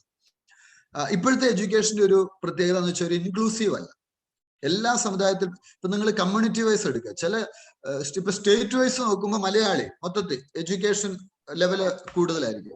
പക്ഷെ നിങ്ങൾ കമ്മ്യൂണിറ്റി വൈസ് എടുക്കുകയാണെങ്കിൽ ചില കമ്മ്യൂണിറ്റീസിൽ ഇപ്പോഴും എഡ്യൂക്കേഷൻ ലെവല് വളരെ കുറവായിരിക്കും. അതുപോലെ എല്ലാ വിഭാഗത്തിൽപ്പെട്ട ആളുകൾ, അത് പ്രധാനപ്പെട്ട കാര്യമാണ്. എല്ലാ വിഭാഗത്തിൽപ്പെട്ട ആളുകൾക്കും വിദ്യാഭ്യാസം കിട്ടുക എന്നുള്ളത് പ്രധാനപ്പെട്ട കാര്യമാണ്. അപ്പോൾ ഇക്വിറ്റബിൾ ആൻഡ് ഇൻക്ലൂസീവ് എഡ്യൂക്കേഷൻ എന്ന് വെച്ചാൽ എല്ലാവരെയും ഉൾക്കൊണ്ടുകൊണ്ടിട്ടുള്ള ഒരു വിദ്യാഭ്യാസം. അതിൽ ആർക്കാണ് പ്രാധാന്യം കൊടുക്കേണ്ടത്? സോഷ്യലി എക്കണോമിക്കലി ഡിസഡ്വാൻറ്റേജ്ഡ് ഗ്രൂപ്പ്സ് ഉണ്ട്. SCDG ബ്രാക്കറ്റിലൊക്കെ ടേം ഒക്കെ കൊണ്ടുവരാം. SCDG അതിൽ ആരൊക്കെ വരും? അതിൽ ജെൻഡർ, ജെൻഡർ ഒരു ഘടകമാണ്, സോഷ്യോ കൾച്ചറൽ ഫാക്ട്സ് ഘടകമാണ്, ജോഗ്രഫിക്കൽ ഐഡന്റിറ്റീസ് ഘടകമാണ്, ഡിസബിലിറ്റീസ് ഘടകമാണ്. ഇതാണ് ഇൻക്ലൂസീവ് സൊസൈറ്റി എന്ന് പറയുന്നത്. എല്ലാവരെയും നമ്മൾ ഉൾക്കൊള്ളുകയാണ്, എല്ലാവരും വിജയത്തിലേക്ക് പോകും, എല്ലാവരും മുൻനിരയിലേക്ക് പോകും. അപ്പോൾ ഇങ്ങനെ നമ്മൾ വരുമ്പോൾ ജെൻഡർ ഇൻക്ലൂഷൻ ഫണ്ട് അതുപോലെ സ്പെഷ്യൽ എഡ്യൂക്കേഷൻ സോൺസ് ക്രിയേറ്റ് ചെയ്യും ഡിസഡ്വാൻറ്റേജ് ഗ്രൂപ്പ്സിന് വേണ്ടിയിട്ട്. ചിൽഡ്രൻ വിത്ത് ഡിസബിലിറ്റീസ് അവർക്ക് എന്താ കൊടുക്കുക? Will be enable to fully participate in the regular schooling process. അവരെ നോർമൽ സ്കൂളിങ്ങിൽ പ്രൊമോട്ട് ചെയ്യണം എന്നുള്ളതാണ് പുതിയ പോളിസി. അവർക്ക് ആക്സസ്, വീൽ ചെയർ ആക്സസ് വേണം. എത്ര സ്കൂളുകളിൽ ഇപ്പോഴും ഉണ്ട്? എത്ര സ്കൂളുകൾ? അതുപോലെ ഡിഫറെന്റ്ലി ഏബിൾഡ് ആയിട്ടുള്ളവർക്ക് ടോയ്ലറ്റ്സ് സെപ്പറേറ്റ് വേണം. അവർക്ക് ആ ഒരു ഫീച്ചേഴ്സ് കിട്ടുന്ന സ്കൂളുകളിൽ, പല സ്കൂളുകളിലും ഇല്ല. അങ്ങനത്തെ കുട്ടികൾക്കൊക്കെ അപ്പോൾ അത് ബുദ്ധിമുട്ടാണ്. അപ്പൊ പുതിയ പോളിസി സത്യം പറഞ്ഞാൽ വളരെ അതിന്റെ ഒരു കാമ്പ്, നിങ്ങൾ മെയിൻ പരീക്ഷയ്ക്ക് ചോദ്യം വരികയാണ്, നിങ്ങൾ കൊണ്ടുവരാവുന്ന ഏരിയ ആണ് ഇക്വിറ്റബിൾ ആൻഡ് ഇൻക്ലൂസീവ്. അത് തന്നെ ഒരു 1.5 പേജ് എക്സ്പ്ലെയിൻ ചെയ്യാനുള്ളതുണ്ട്. ഇക്വിറ്റബിൾ ആൻഡ് ഇൻക്ലൂസീവ് എഡ്യൂക്കേഷൻ എന്നുള്ളത് തന്നെ നിങ്ങൾക്ക് ഒരു 1.5 പേജ് എക്സ്പ്ലെയിൻ ചെയ്യാൻ പറ്റും. പിന്നെ ആ SCDGs എന്നുള്ള ആ പോയിന്റ് നമുക്ക് ഡിഫൈൻ ചെയ്യാൻ പറ്റും. Every state will be encouraged to establish Bal Bhavans as a special daytime boarding school. അതെന്തിനു വേണ്ടിയിട്ടാണ്? Player related activities, art related, career related activities. Free school infrastructure can be used Samajik Chetna Kendras. സ്കൂളിന്റെ free ആയിട്ടുള്ള infrastructure സമാജിക് Chetna കേന്ദ്രാസ് എന്ന് വെച്ചാൽ social activities ഒക്കെ run ചെയ്യുന്ന കേന്ദ്രങ്ങളായിട്ട് മാറണം. ഇപ്പൊ ഈ പിള്ളേരെ ഇപ്പോഴത്തെ ഒരു പരിപാടി സ്ട്രെസ് ചെറിയ പ്രായത്തിലേക്ക് ക്രിയേറ്റ് ചെയ്യുകയാണ്. ആണോ? 3 വയസ്സുള്ള ചുമ്മാ വെറുതെ പോയിട്ട് എന്തോന്ന് സ്ട്രെസ് കാണിക്കുന്നു. എനിക്ക് എന്റെ ഒരു അഭിപ്രായം പറഞ്ഞ ഈ സ്കൂളിങ്ങിലുള്ള ഒരു 90% ടീച്ചേഴ്സും ഒട്ടും ലിബറൽ അല്ല പല സ്കൂളുകളിലും, അല്ലേ? ആണോ? പ്രത്യേകിച്ച് ഈ പ്രിൻസിപ്പൽ, വൈസ് പ്രിൻസിപ്പൽ പദവിയിലൊക്കെ ഇരിക്കുന്ന ആളുകളെ നിങ്ങൾ നോക്കിക്കഴിഞ്ഞാല് അവരുടേതായ വ്യൂസിലൂടെ കുട്ടികൾ വളരണം എന്ന് ആഗ്രഹിക്കുന്നു. കുട്ടിയുടെ ക്രിയേറ്റിവിറ്റി പലയിടത്തും ഡെവലപ്പ് ചെയ്യുന്നുണ്ടോ? ഞാൻ എന്റെ മകൻ പഠിക്കുന്ന സ്കൂളിൽ അവിടുത്തെ ഒരു നിബന്ധന അവര് പറഞ്ഞതായിട്ട് ഞാൻ അറിഞ്ഞത്, എല്ലാ പിള്ളേർക്കും ഒരേ ഹെയർ കട്ട് വേണം. എല്ലാ പിള്ളേർക്കും ഒരേ ഹെയർ. ഇങ്ങനെയൊക്കെ നിർബന്ധം പറയേണ്ട കാര്യമുണ്ടോ? പിള്ളേർ ഇഷ്ടമുള്ള കൊച്ചു പിള്ളേരാണ്, അവരിഷ്ടമുള്ള ഹെയർ കട്ട്. ഞാൻ പറഞ്ഞ അങ്ങനെ ഒത്തിരി ഇതൊക്കെ പറയുന്നത് സ്കൂളിൽ മാറ്റാൻ പോവാന്ന് പറഞ്ഞു. വേറെ ഏതെങ്കിലും സ്കൂളിലേക്ക് നമ്മൾ നിർബന്ധം പറയേണ്ട കാര്യമില്ല. അവരുടെ ഒരു ക്രിയേറ്റീവ് ടാലന്റ് ഡെവലപ്പ് ചെയ്യട്ടെ, അല്ലാതെ വെറുതെ. അപ്പം ഈ ബാൽഭവൻസ് ഒക്കെ നല്ല കാര്യമാണ്. കാര്യം പെയിന്റിങ് ഈ ചെറിയ പ്രായത്തിൽ സത്യം പറഞ്ഞാൽ അങ്ങനെയുള്ള സ്കില്ലാണ് ഡെവലപ്പ് ചെയ്യേണ്ടത്. ആണോ? ഒരു 3 വയസ്സ്, 4 വയസ്സ്, 5 വയസ്സ് പാട്ട്, പെയിന്റിങ്. ഇപ്പൊ പിള്ളേർക്ക് പഠിത്തത്തോടൊരു താല്പര്യം ഉണ്ടാവും, അതിലൂടെയും പഠനം നടക്കില്ലേ? അപ്പൊ അങ്ങനത്തെ ചേഞ്ചസ് കൊണ്ടുവരുന്നു. അതുപോലെ നമ്മുടെ സ്കൂളിന്റെ ഇൻഫ്രാസ്ട്രക്ചർ, പല ഈ ഗവൺമെന്റ് സ്കൂളുകളിലൊക്കെ ഒരുപാട് ഫ്രീ സ്പേസ് ഉണ്ട്. അത് സമാജിക് ചേതന കേന്ദ്ര. ഈ പേരൊക്കെ നോട്ട് ചെയ്ത് വെച്ചാൽ മെയിൻ്റെ ആൻസർ റൈറ്റിംഗിൽ നമുക്ക് കൊണ്ടുവരാം, അല്ലെ GS എവിടെയെങ്കിലും ആൻസേഴ്സ് വരുമ്പോൾ അവിടെ കൊണ്ടുവരാം. സമാജിക് ചേതന കേന്ദ്രാസ് ആയിട്ട് ഇത് മാറാൻ പോവുകയാണ്. അതുപോലെ തന്നെ teacher recruitment process merit based ആകും, പെർഫോമൻസ് അപ്രൈസൽ കൊണ്ടുവരും. ഇപ്പൊ ടീച്ചേഴ്സ് റിക്രൂട്ട്മെന്റ് എങ്ങനെയാ നടക്കുന്നത്? കൂടുതലും പൈസ കൊടുത്ത്. ഇത് ഇത്രയും വലിയ ഒരു ദുരന്തം ഉണ്ടോ ലോകത്ത്? ഒരു കഴിവുള്ള ആള്, ഞാൻ കഴിഞ്ഞ ദിവസം ഈയിടെ ആ TCS കത്തിച്ച ഒരു പ്രൊഫസറുണ്ട്, നിങ്ങൾ പത്രത്തിൽ വായിച്ചു, പ്രമോദ് കാടുകുറ്റി. പുള്ളി എന്റെ ഫേസ്ബുക്ക് ഫ്രണ്ടാണ്. അപ്പൊ പുള്ളിയുടെ ബാക്ക്ഗ്രൗണ്ട്, പുള്ളി ദളിത് വിഭാഗത്തിൽപ്പെട്ട അയാള് PhD IIT എടുത്തു. IIT PhD, ഇപ്പൊ PDF ഉണ്ട്, പോസ്റ്റ് ഡോക്ടറൽ ഫെലോഷിപ്പ്. എന്നിട്ട് അയാള് ഈ കാലിക്കറ്റ് യൂണിവേഴ്സിറ്റിയിലോ മറ്റോ ടീച്ചിങ് പോസ്റ്റിന് അപ്ലൈ ചെയ്തപ്പോൾ ഇയാൾക്ക് യോഗ്യത ഇല്ല എന്ന് പറഞ്ഞ് ഉമ്മാര് തള്ളിക്കള. കേരള യൂണിവേഴ്സിറ്റി. ലാസ്റ്റ് പുള്ളിക്കാരനെ അവിടെ TCS കത്തിച്ച് എല്ലാവരുടെ മുന്നിൽ വെച്ച്. എന്നിട്ട് വാർത്തയൊക്കെയായി ഇപ്പൊ നാഷണൽ ദളിത് റൈറ്റ്സ് കമ്മീഷൻ അതിനകത്ത് ഇടപെട്ടേക്കുവാണ്. വിശദീകരണം ചോദിച്ചു എന്ത് കാര്യത്തിലാണ്. അപ്പൊ ഈയിടെ ഈ യൂണിവേഴ്സിറ്റീസിലൊക്കെ അപ്പോയിന്റ്മെന്റ് നടക്കുന്നത് എങ്ങനെയാണെന്ന് നിങ്ങൾക്ക് അറിയാമോ? യൂണിവേഴ്സിറ്റിയിലൊക്കെ അപ്പോയിന്റ്മെന്റ് നടക്കുന്ന മുഴുവൻ കാശ് വാങ്ങിച്ചിട്ട്. എന്റെ ഒരു പരിചയമുള്ള ഒരു ഗൈഡ്, അയാൾ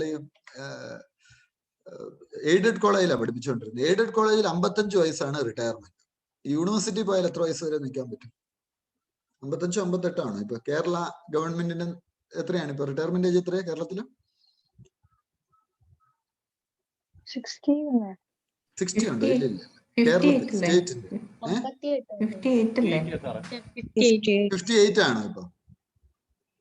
തോന്നുന്നു. 58 ആണ്. അപ്പൊ ഇയാളോട് കേരള യൂണിവേഴ്സിറ്റിയിലാണ്, കേരള യൂണിവേഴ്സിറ്റി പ്രൊഫസർഷിപ്പ് തരാം. അപ്പൊ യൂണിവേഴ്സിറ്റിയിലാകുമ്പോൾ എനിക്ക് ഒന്ന് 65 വരെ നിൽക്കാം. അപ്പൊ ഇവരെങ്ങനെ കാൽക്കുലേറ്റ് ചെയ്തെന്നറിയാമോ? അയാൾ എത്ര വർഷം കൊണ്ടുണ്ട്? 7 വർഷം. ഒരു മാസം ഇയാൾക്ക് ശമ്പളം 1.5 ലക്ഷം രൂപ. അപ്പൊ 7 വർഷം കൊണ്ട് ഇയാൾക്ക് എത്ര രൂപ കിട്ടും? 36 എത്ര ലക്ഷം കിട്ടും? ഓൾമോസ്റ്റ് 1.5 ലക്ഷം ഇൻറ്റു 7 ഇൻറ്റു 12 ഒരു നല്ല എമൗണ്ട് കിട്ടും. ഇയാളോട് കൈക്കൂലി ചോദിച്ച് 20 ലക്ഷം രൂപ. ഓൾറെഡി പ്രൊഫസറും വലിയ 2 വിഷയത്തിൽ PhD ഉള്ള ആളാണ്. അപ്പൊ നമ്മുടെ സിസ്റ്റം ഇങ്ങനെയൊക്കെയാണ്. ഇതിനൊക്കെ ഒരു മാറ്റം ഉണ്ടാവണം.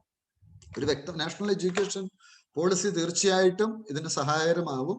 Robust teacher recruitment and career path develop ചെയ്യുക. ഇപ്പൊ നിങ്ങൾ ഈ പഠിച്ചു പോകുന്നത് നിങ്ങൾക്ക് ഇൻഡയറക്റ്റ് ആയിട്ട് നിങ്ങളുടെ മെയിൻ പരീക്ഷയ്ക്കും സഹായിക്കണം കേട്ടോ. ഇപ്പൊ നമ്മുടെ ഈ ഇങ്ങനെയുള്ള വ്യൂസ് ഒക്കെ നിങ്ങൾ ആൻസറിൽ കൊണ്ടുവരാൻ പറ്റുമോ സർ?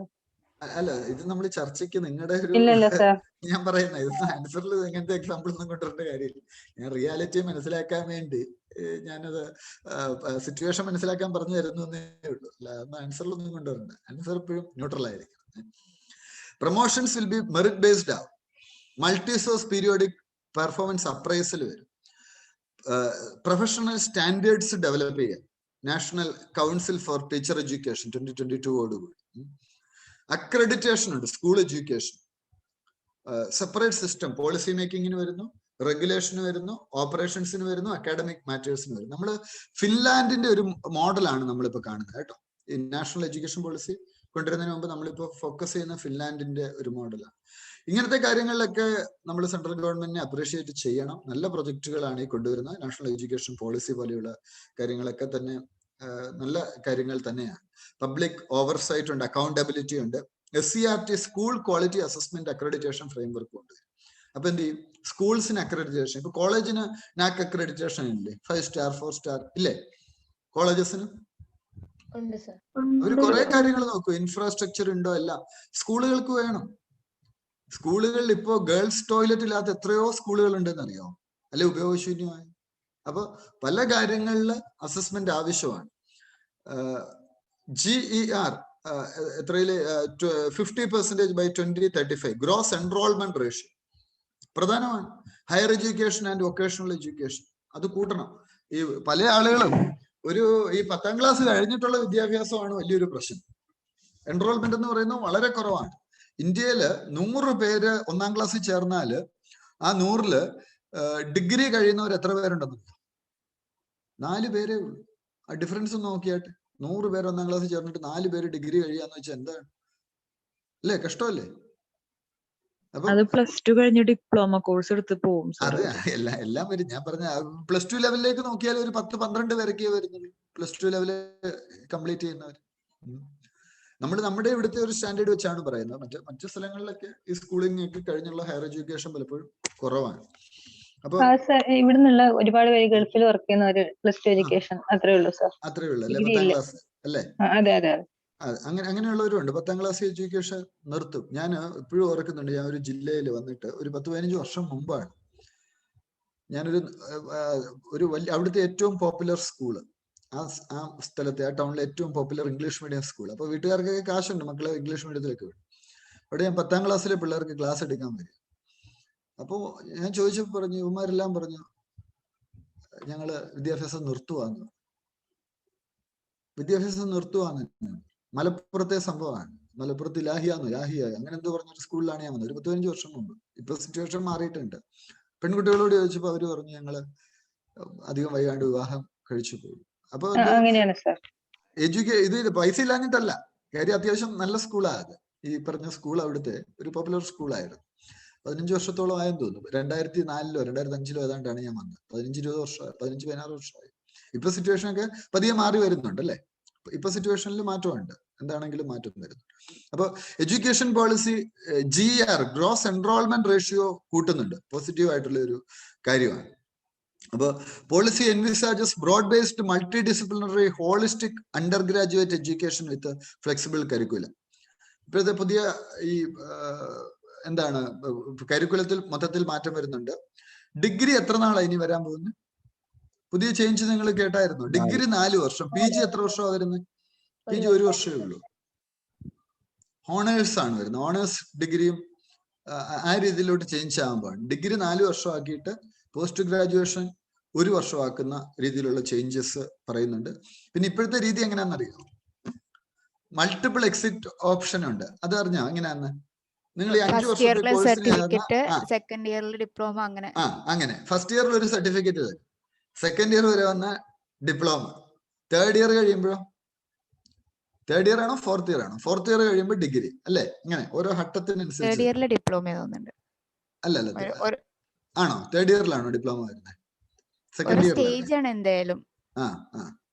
യെസ്. അപ്പൊ അങ്ങനെ ആ സ്റ്റേജ് വൈസ് ആണ് പോകുന്നത്. പ്രധാനമന്ത്രി ഭാരതീയ ജനൌഷധി പരിയോജന, അടുത്തൊരു വാർത്ത. 7500ാമത് ജനൌഷധി കേന്ദ്ര പ്രൈം മിനിസ്റ്റർ ഇനാഗ്രേറ്റ് ചെയ്തു. ഡിപ്പാർട്ട്മെന്റ് ഓഫ് ഫാർമസ്യൂട്ടിക്കൽസിൻ്റെതാണ് ഈ സ്കീം. ക്വാളിറ്റി മെഡിസിൻ അഫോർഡബിൾ പ്രൈസസിൽ കൊടുക്കുക, ഇതാണ് ഇതിന്റെ ഒരു ഉദ്ദേശം. ജനൌഷധി ജനറിക് ഡ്രഗ്സ് ആണ് കൊടുക്കുന്നത്. Bureau of pharma PSUs of India, BPPI അവരാണ് ഇംപ്ലിമെന്റിംഗ് ഏജൻസി. ഇതൊരു സൊസൈറ്റിയാണ് കേട്ടോ. BPPI bureau of pharma PSUs of India, societies registration act of 1860 പ്രകാരം രജിസ്റ്റർ ചെയ്ത ഒരു സൊസൈറ്റിയാണ്. ഡിപ്പാർട്ട്മെന്റ് ഓഫ് ഫാർമസ്യൂട്ടിക്കലിന്റെ കൺട്രോളിലാണ്, ഗവൺമെന്റ് സ്കീമും കൂടിയാണ്. അതുകൊണ്ട് തന്നെ നോക്കുക, നമ്മൾ മുമ്പ് ചർച്ച ചെയ്തതാണ്. ജനറിക് ഡ്രഗ് എന്ന് വെച്ചാൽ എന്താണ് ജനറിക് ഡ്രഗ്? ഇപ്പൊ ബ്രാൻഡ് നെയിം ഡിഫറെന്റ് ആയിരിക്കും, പക്ഷെ കണ്ടന്റ് സെയിം ആയിരിക്കും അല്ലെ? ചില ഡോക്ടേഴ്സ് എഴുതി തരുന്ന മരുന്ന് വലിയ എക്സ്പെൻസീവ് ആയിരിക്കും, എന്നാൽ അതേ കണ്ടന്റ് തന്നെ വേറെ ചില ഡോക്ടേഴ്സ് എഴുതി തന്നാൽ ചെലവ് കുറവായിരിക്കും. പിന്നെ ചില ഡോക്ടേഴ്സ് കൊടുക്കുന്നത് അവരുടെ ഹോസ്പിറ്റലിൽ മാത്രമേ കിട്ടുള്ളൂ. അതെ, വേറെ ഹോസ്പിറ്റലിൽ കിട്ടത്തില്ല അല്ലെ? പുറത്തെവിടെയും കിട്ടില്ല സാർ. അവര് വേറെ തന്നെ ചെയ്ത് അങ്ങനെ കൊണ്ടുവരെ ചെയ്യണം. അപ്പൊ അവിടുന്ന് തന്നെ വാങ്ങുള്ളൂ. അപ്പൊ ആ ഒരു ഇതും പുറത്തു പോവില്ല. എല്ലാം ബിസിനസ് ആയിട്ടാണ് അപ്പൊ കണക്കിലാക്കാം. Vijayanagara became Karnataka's 31st district. ഇത് ഗവേണൻസുമായിട്ട് ബന്ധപ്പെട്ട ചോദ്യമാണ്. Government of Karnataka notified the formation of a new district called Vijayanagara, bifurcating the district of Ballari. ഇപ്പൊ സ്റ്റേറ്റിലെ 31ാമത്തെ ഡിസ്ട്രിക്റ്റ് ആണ് വിജയനഗര. വിജയനഗര എംപയറിനെ കണക്ട് ചെയ്തിട്ടാണ് ഇത് വന്നിട്ടുള്ളത്. ന്യൂ ഡിസ്ട്രിക്ട് ബെല്ലാരിയിൽ നിന്ന് ഡെവലപ്പ് ചെയ്തു. യുനെസ്കോയുടെ വേൾഡ് ഹെറിറ്റേജ് സൈറ്റ് ആയിട്ടുള്ള ഹംപി വീരപക്ഷ ടെമ്പിൾ, ഇത് രണ്ടും എവിടെയാ ഉള്ളത്? വിജയനഗര. നമ്മൾ വിജയനഗരയുടെ ആൻസർ പലരും മെയിൻസിന് എഴുതിയിട്ടുണ്ട്. എഴുതിയപ്പോ ഈ ടെമ്പിളിനെ കുറിച്ച് പലരും പറഞ്ഞില്ലായിരുന്നു ആൻസറിൽ. 6 താലൂക്കുകളാണുള്ളത്. ഹോസാബദയാണ് ഹെഡ് ക്വാർട്ടേഴ്സ്. എങ്ങനെയാണ് ഒരു ഡിസ്ട്രിക്ട് ഉണ്ടാക്കുക? ഡിസ്ട്രിക്ട് ഉണ്ടാക്കണേൽ ആദ്യം എന്ത് വേണം? സെന്ററിന്റെ permission is not required by the state government. ഓർത്തോണം കേട്ടോ, not required. whereas the formation of a new state is under the purview of parliament. ഡിസ്ട്രിക്റ്റിന് ആവശ്യമില്ല. പുതിയ ഡിസ്ട്രിക്ട് ഉണ്ടാക്കാൻ സെന്ററിന്റെയോ പാർലമെന്റിന്റെയോ ഒന്നും പ്രൊവിഷൻ ആവശ്യമില്ല. Certification of bills as money bill. കഴിഞ്ഞ വർഷം ഏറ്റവും കൂടുതൽ ദുരുപയോഗം ചെയ്ത ഒരു കാര്യമാണ് ബില്ലുകള് മണി ബില്ലുകളാക്കി അവതരിപ്പിച്ചു. അപ്പൊ ഈ മണി ബില്ലാകുമ്പോഴുള്ള പ്രശ്നം എന്താണ്? പിന്നെ പ്രീഎംപ്റ്റീവ് രാജ്യസഭയിലേക്ക് അയക്കേണ്ട കാര്യമില്ല. അപ്പൊ in preemptive move, the opposition has requested Speaker of the Lok Sabha to not bypass the Rajya Sabha by declaring 7 key bills as money bills. Opposition സ്പീക്കറോട് ലോക്സഭയോട് ആദ്യമേ തന്നെ പറഞ്ഞു ബൈപ്പാസ് ചെയ്യരുത്. കാര്യം എന്താണ്? ലോക്സഭയിൽ എപ്പോഴും റൂളിംഗ് പാർട്ടിക്ക് ആയിരിക്കും ഭൂരിപക്ഷം. രാജ്യസഭയെ നോർമലി റൂളിംഗ് പാർട്ടിക്ക് ചിലപ്പോൾ ഭൂരിപക്ഷം കാണത്തില്ല. ആർട്ടിക്കിൾ 110 പ്രധാനമായിട്ടും ബൈഹാർട്ട് ചെയ്ത് പഠിക്കേണ്ടതാണ്. ഇപ്പൊ തന്നെ പഠിച്ചു. Money bill article 110 2 1 -1 is equal to 0. Article 110 അങ്ങനെയൊക്കെ കണക്ട് ചെയ്ത് പഠിച്ചാണ് മണി ബിൽ അല്ലേ? എന്തെങ്കിലും കണക്ഷൻ കൊണ്ടുവരണം. 110 പ്രധാനമാണ്. ഇത് പലപ്പോഴും UPSC ചോദിച്ചിട്ടുള്ളതാണ്. ആർട്ടിക്കിൾ ഏതാന്ന് പോലും ഓപ്ഷനിൽ ഉണ്ടായിരുന്നു. മണി ബിൽ ഏതാ? മണി ബില്ല് UPSCയുടെ ഒരു ഫേവറേറ്റ് ആണ് കേട്ടോ, നോക്കണം. അപ്പൊ മണി ബില്ല് എന്തുണ്ട്? അതിൽ പ്രൊവിഷൻസ് ഉണ്ട്. If it is contains only provisions dealing with all or any of the matters, താഴെ പറയുന്നതിൽ ഏതെങ്കിലും ഒന്നോ ഉണ്ടെങ്കിൽ അതിനെ മണി ബില്ലായിട്ട് കണക്കാക്കാം. Imposition, abolition, remission, alteration or regulation of any tax. Point ഒക്കെ വളരെ പ്രധാനപ്പെട്ടതാണ്, ശ്രദ്ധിച്ചോണം. Second, regulation of a borrowing of the borrowing of money or the giving of any guarantee by government of India. പൈസ കടമെടുക്കുന്നതുമായി ബന്ധപ്പെട്ട് അല്ലെ പൈസ കൊടുക്കുന്നതുമായി ബന്ധപ്പെട്ടിട്ടുള്ളത്. The custody of the consolidated fund or the contingency fund of India. Consolidated ഫണ്ടും contingency ഫണ്ടുമായി ബന്ധപ്പെട്ട കാര്യങ്ങൾ. ഈ 3 കാര്യങ്ങളിലാണ് കോൺസ്റ്റിറ്റ്യൂഷൻ ഒരു ബില്ല് മണി ബില്ലായിട്ട് അവതരിപ്പിക്കാം എന്ന് പറയുന്നത്. എന്തുകൊണ്ടാണ് ഒപ്പോസിഷൻ കൺസേൺ? സ്പീക്കർ ഡിസിഷൻ ആണ് ഫൈനല്, ഈ മണി ബില്ല് ആണോ അല്ലയോ എന്നുള്ളത്. അപ്പൊ രാജ്യസഭയ്ക്ക് ഇതിൽ ഒരു പവറും ഇല്ല ഈ മണി ബില്ല് അമെൻഡ് ചെയ്യാൻ. വേണ്ട, മണി ബില്ല് അതും വരുന്നില്ലല്ലോ, പ്രസിഡന്റേയും വരുന്നില്ലല്ലോ. അപ്പൊ ഇതിപ്പോ എന്താ ചെയ്യുന്നത്? ഇവരെന്ത് ചെയ്യും? ഇവര് ചില ബില്ലുകൾ ഇങ്ങനെ ബൈഫർക്കേറ്റ് ചെയ്തിട്ട് ബൈപ്പാസ് ചെയ്യാണ്. ബൈകാർമൽ ലെജിസ്ലേറ്റീവ് സിസ്റ്റം പലപ്പോഴും ഒരു ജനാധിപത്യം ശരിയായ രീതിയിൽ മുൻപോട്ടേക്ക് പോകാൻ ആവശ്യമാണ്. അപ്പോ ഈ പാർലമെന്ററി പ്രിവിലേജസിൽ ഇവരെന്ത് ചെയ്യും? ഈ concept of separation of power ഉണ്ട്, അതിനെ സേഫ് ഗാർഡ് ചെയ്യാൻ വേണ്ടിയാണ് ചില ബില്ലുകൾ മണി ബില്ലായിട്ട് പ്രഖ്യാപിക്കുന്നത്. അപ്പൊ കോൺട്രവേഴ്സി എന്താണ്? ഒന്ന് ആധാർ ആക്ട് 2016. ആധാർ മണി ബില്ലായിട്ട് അവതരിപ്പിച്ചു. അപ്പൊ സുപ്രീം കോടതി അതിനെ ജസ്റ്റിഫൈ ചെയ്തു. അതാ ഇപ്പൊ നിങ്ങള് മേളിൽ പറഞ്ഞ കാര്യവുമായിട്ട് ബന്ധപ്പെടുത്തി നോക്കുവാണെങ്കിൽ ഇവര് ചെയ്യുന്നതെന്ന് വെച്ചാൽ ഏതെങ്കിലും ഒരു ഏരിയ ആ പറഞ്ഞ ഏതെങ്കിലും ആയിട്ടൊന്ന് കണക്ട് ചെയ്യിക്കും. ഫിനാൻസ് ആക്ട് 2017 അത് മണി ബില്ലായിട്ട് അവതരിപ്പിച്ചു. അപ്പോ 184 ആക്ട് പറയുന്നത് സെൻട്രൽ ഗവൺമെന്റിന് പവർ ഉണ്ട് എന്നുള്ളതാണ്. ഇത്തരത്തിലുള്ള ഇതുമായി ബന്ധപ്പെട്ട ട്രിബ്യൂണൽസ് ഒക്കെ ഉണ്ടാക്കാൻ വേണ്ടിയിട്ട്, ഇപ്പൊ നാഷണൽ ഗ്രീൻ ട്രിബ്യൂണൽ അങ്ങനത്തെ കാര്യങ്ങളിലൊക്കെ വേരിയസ് ട്രിബ്യൂണൽസിന്റെ അപ്പോയിന്റ്മെന്റും ഒക്കെ. അപ്പൊ പിന്നീട് അൺകോൺസ്റ്റിറ്റ്യൂഷണൽ എന്നുള്ളൊരു വിധി കോടതി പുറപ്പെടുവിക്കുകയുണ്ട്. അപ്പൊ സ്പീക്കർ ജുഡീഷ്യൽ റിവ്യൂവിന് അപ്പുറത്താണ്. Final speaker regarding disqualification of member of the upper house of the parliament 10th schedule of the Indian കോൺസ്റ്റിറ്റ്യൂഷനിൽ പറയുന്നുണ്ട്, has been held to be a judicial decision subject to judicial review. Judicial review ആവാം. Supreme കോടതി ചില കാര്യങ്ങൾ check ചെയ്തിട്ടുണ്ട്. പ്രത്യേകിച്ചും മണി bill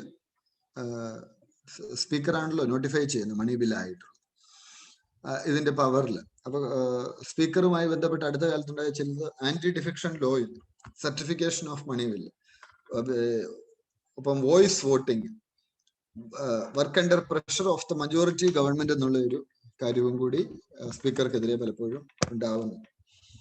പ്ലീ on office of profit dismissed by president.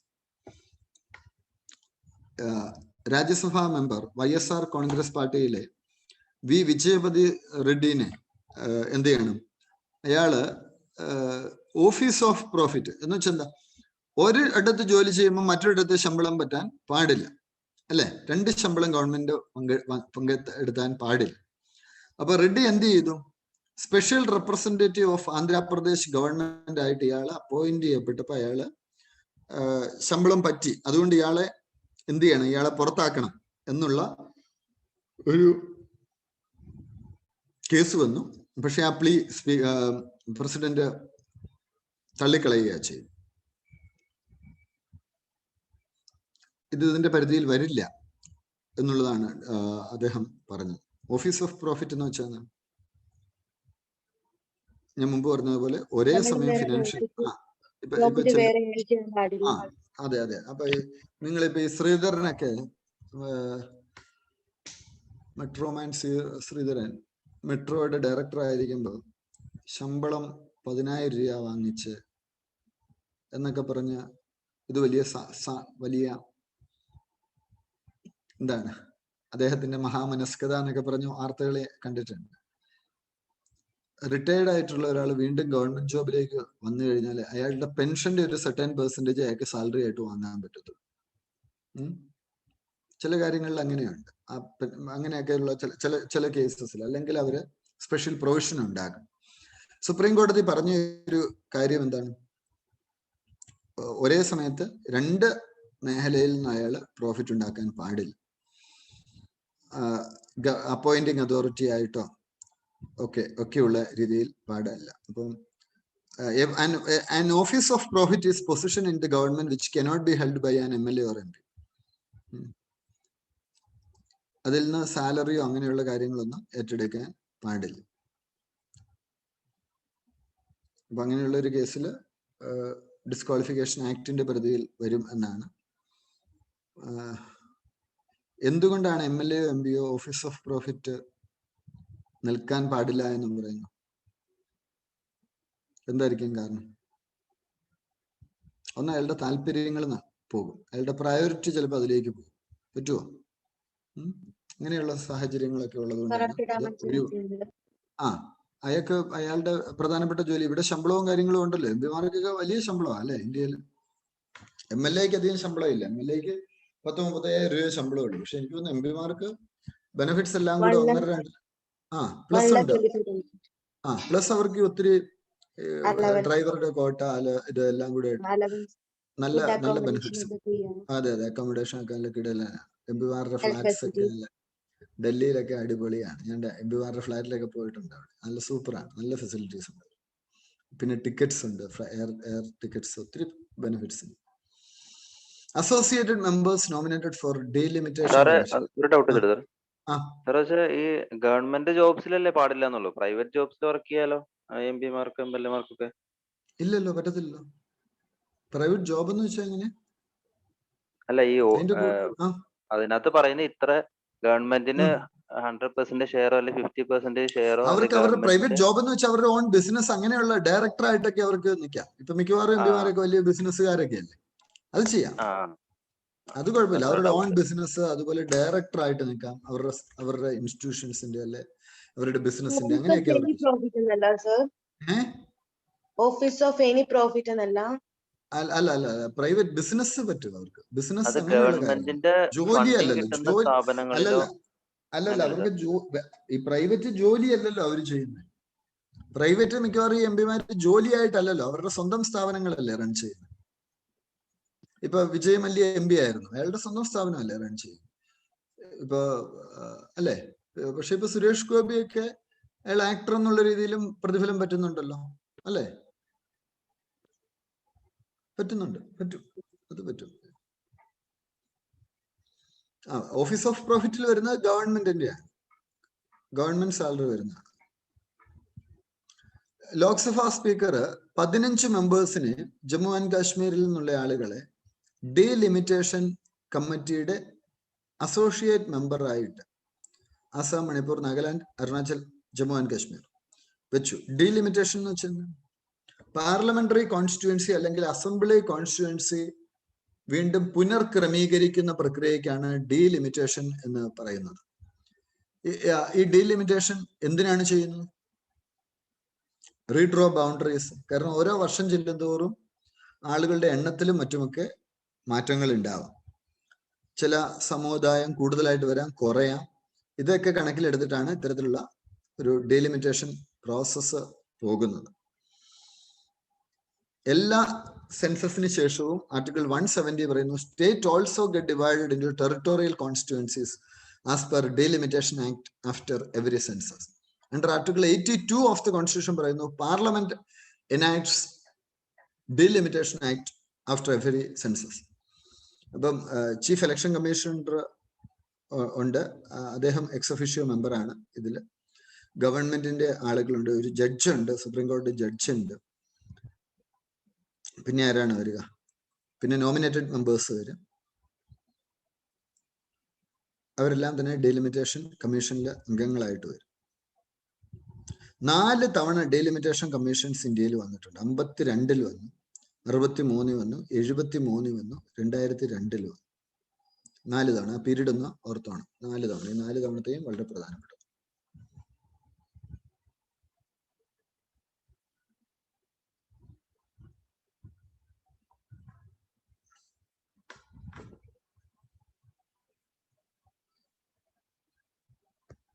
Delimitation in Jammu and Kashmir. Jammu and കാശ്മീരിൽ ഇത് നടക്കുകയാണ്. സ്റ്റേറ്റിനെ 2 യൂണിയൻ ടെറിട്ടറീസ് ആക്കി മാറ്റി. Jammu and Kashmir with an assembly and Ladakh without an assembly. നിങ്ങൾക്കറിയാം, Jammu and Kashmir at present has no legislative assembly. It is a union territory with a provision of legislature. Delimitation in Jammu and Kashmir will be based on the census of 2001 due to an amendment in Jammu and Kashmir Reorganization Act. നമ്മൾ ഏകദേശം ഒരു 1-2 topic കൂടി എടുത്ത് ഇന്ന് conclude ചെയ്യാണ്. ബാക്കി will continue tomorrow. അപ്പൊ നമ്മൾ ആ ഒരു ഏരിയയിൽ നിന്ന് വരാൻ സാധ്യതയുള്ള മുഴുവൻ ക്വസ്റ്റ്യൻസും മുഴുവൻ ഏരിയാസും കവർ ചെയ്യുന്ന രീതിയിലാണ് നമ്മുടെ ഈ ഒരു പ്രിലിമിന്റെ കറണ്ട് അഫയേഴ്സ് നമ്മൾ പ്ലാൻ ചെയ്യുന്നത്. കൊളീജിയം എങ്ങനെയാണ് സുപ്രീം കോടതിയിൽ ജഡ്ജിയെ തെരഞ്ഞെടുക്കുന്നത്? ആ പ്രോസസ്സ് ഇത്തവണ ഒരു ചോദ്യമായിട്ട് വരാനുള്ള സാധ്യതയുണ്ട്. ഗവേണൻസുമായി ബന്ധപ്പെട്ട പൊളിറ്റിയുമായി ബന്ധപ്പെട്ട ഒരു ടോപ്പിക്കാണ്. കൊളീജിയം സിസ്റ്റം എന്ന് പറഞ്ഞാൽ എന്താ? ഇന്ത്യയിൽ ഒരു ജഡ്ജിയെ തെരഞ്ഞെടുക്കുന്നതിൽ ഗവൺമെന്റിന് നേരിട്ട് പങ്കുണ്ടോ? ഈ സിസ്റ്റം എങ്ങനെയാണ് വരിക? Transfer of judges has evolved through judgments of the Supreme Court and not by an act of parliament or by a provision of the constitution.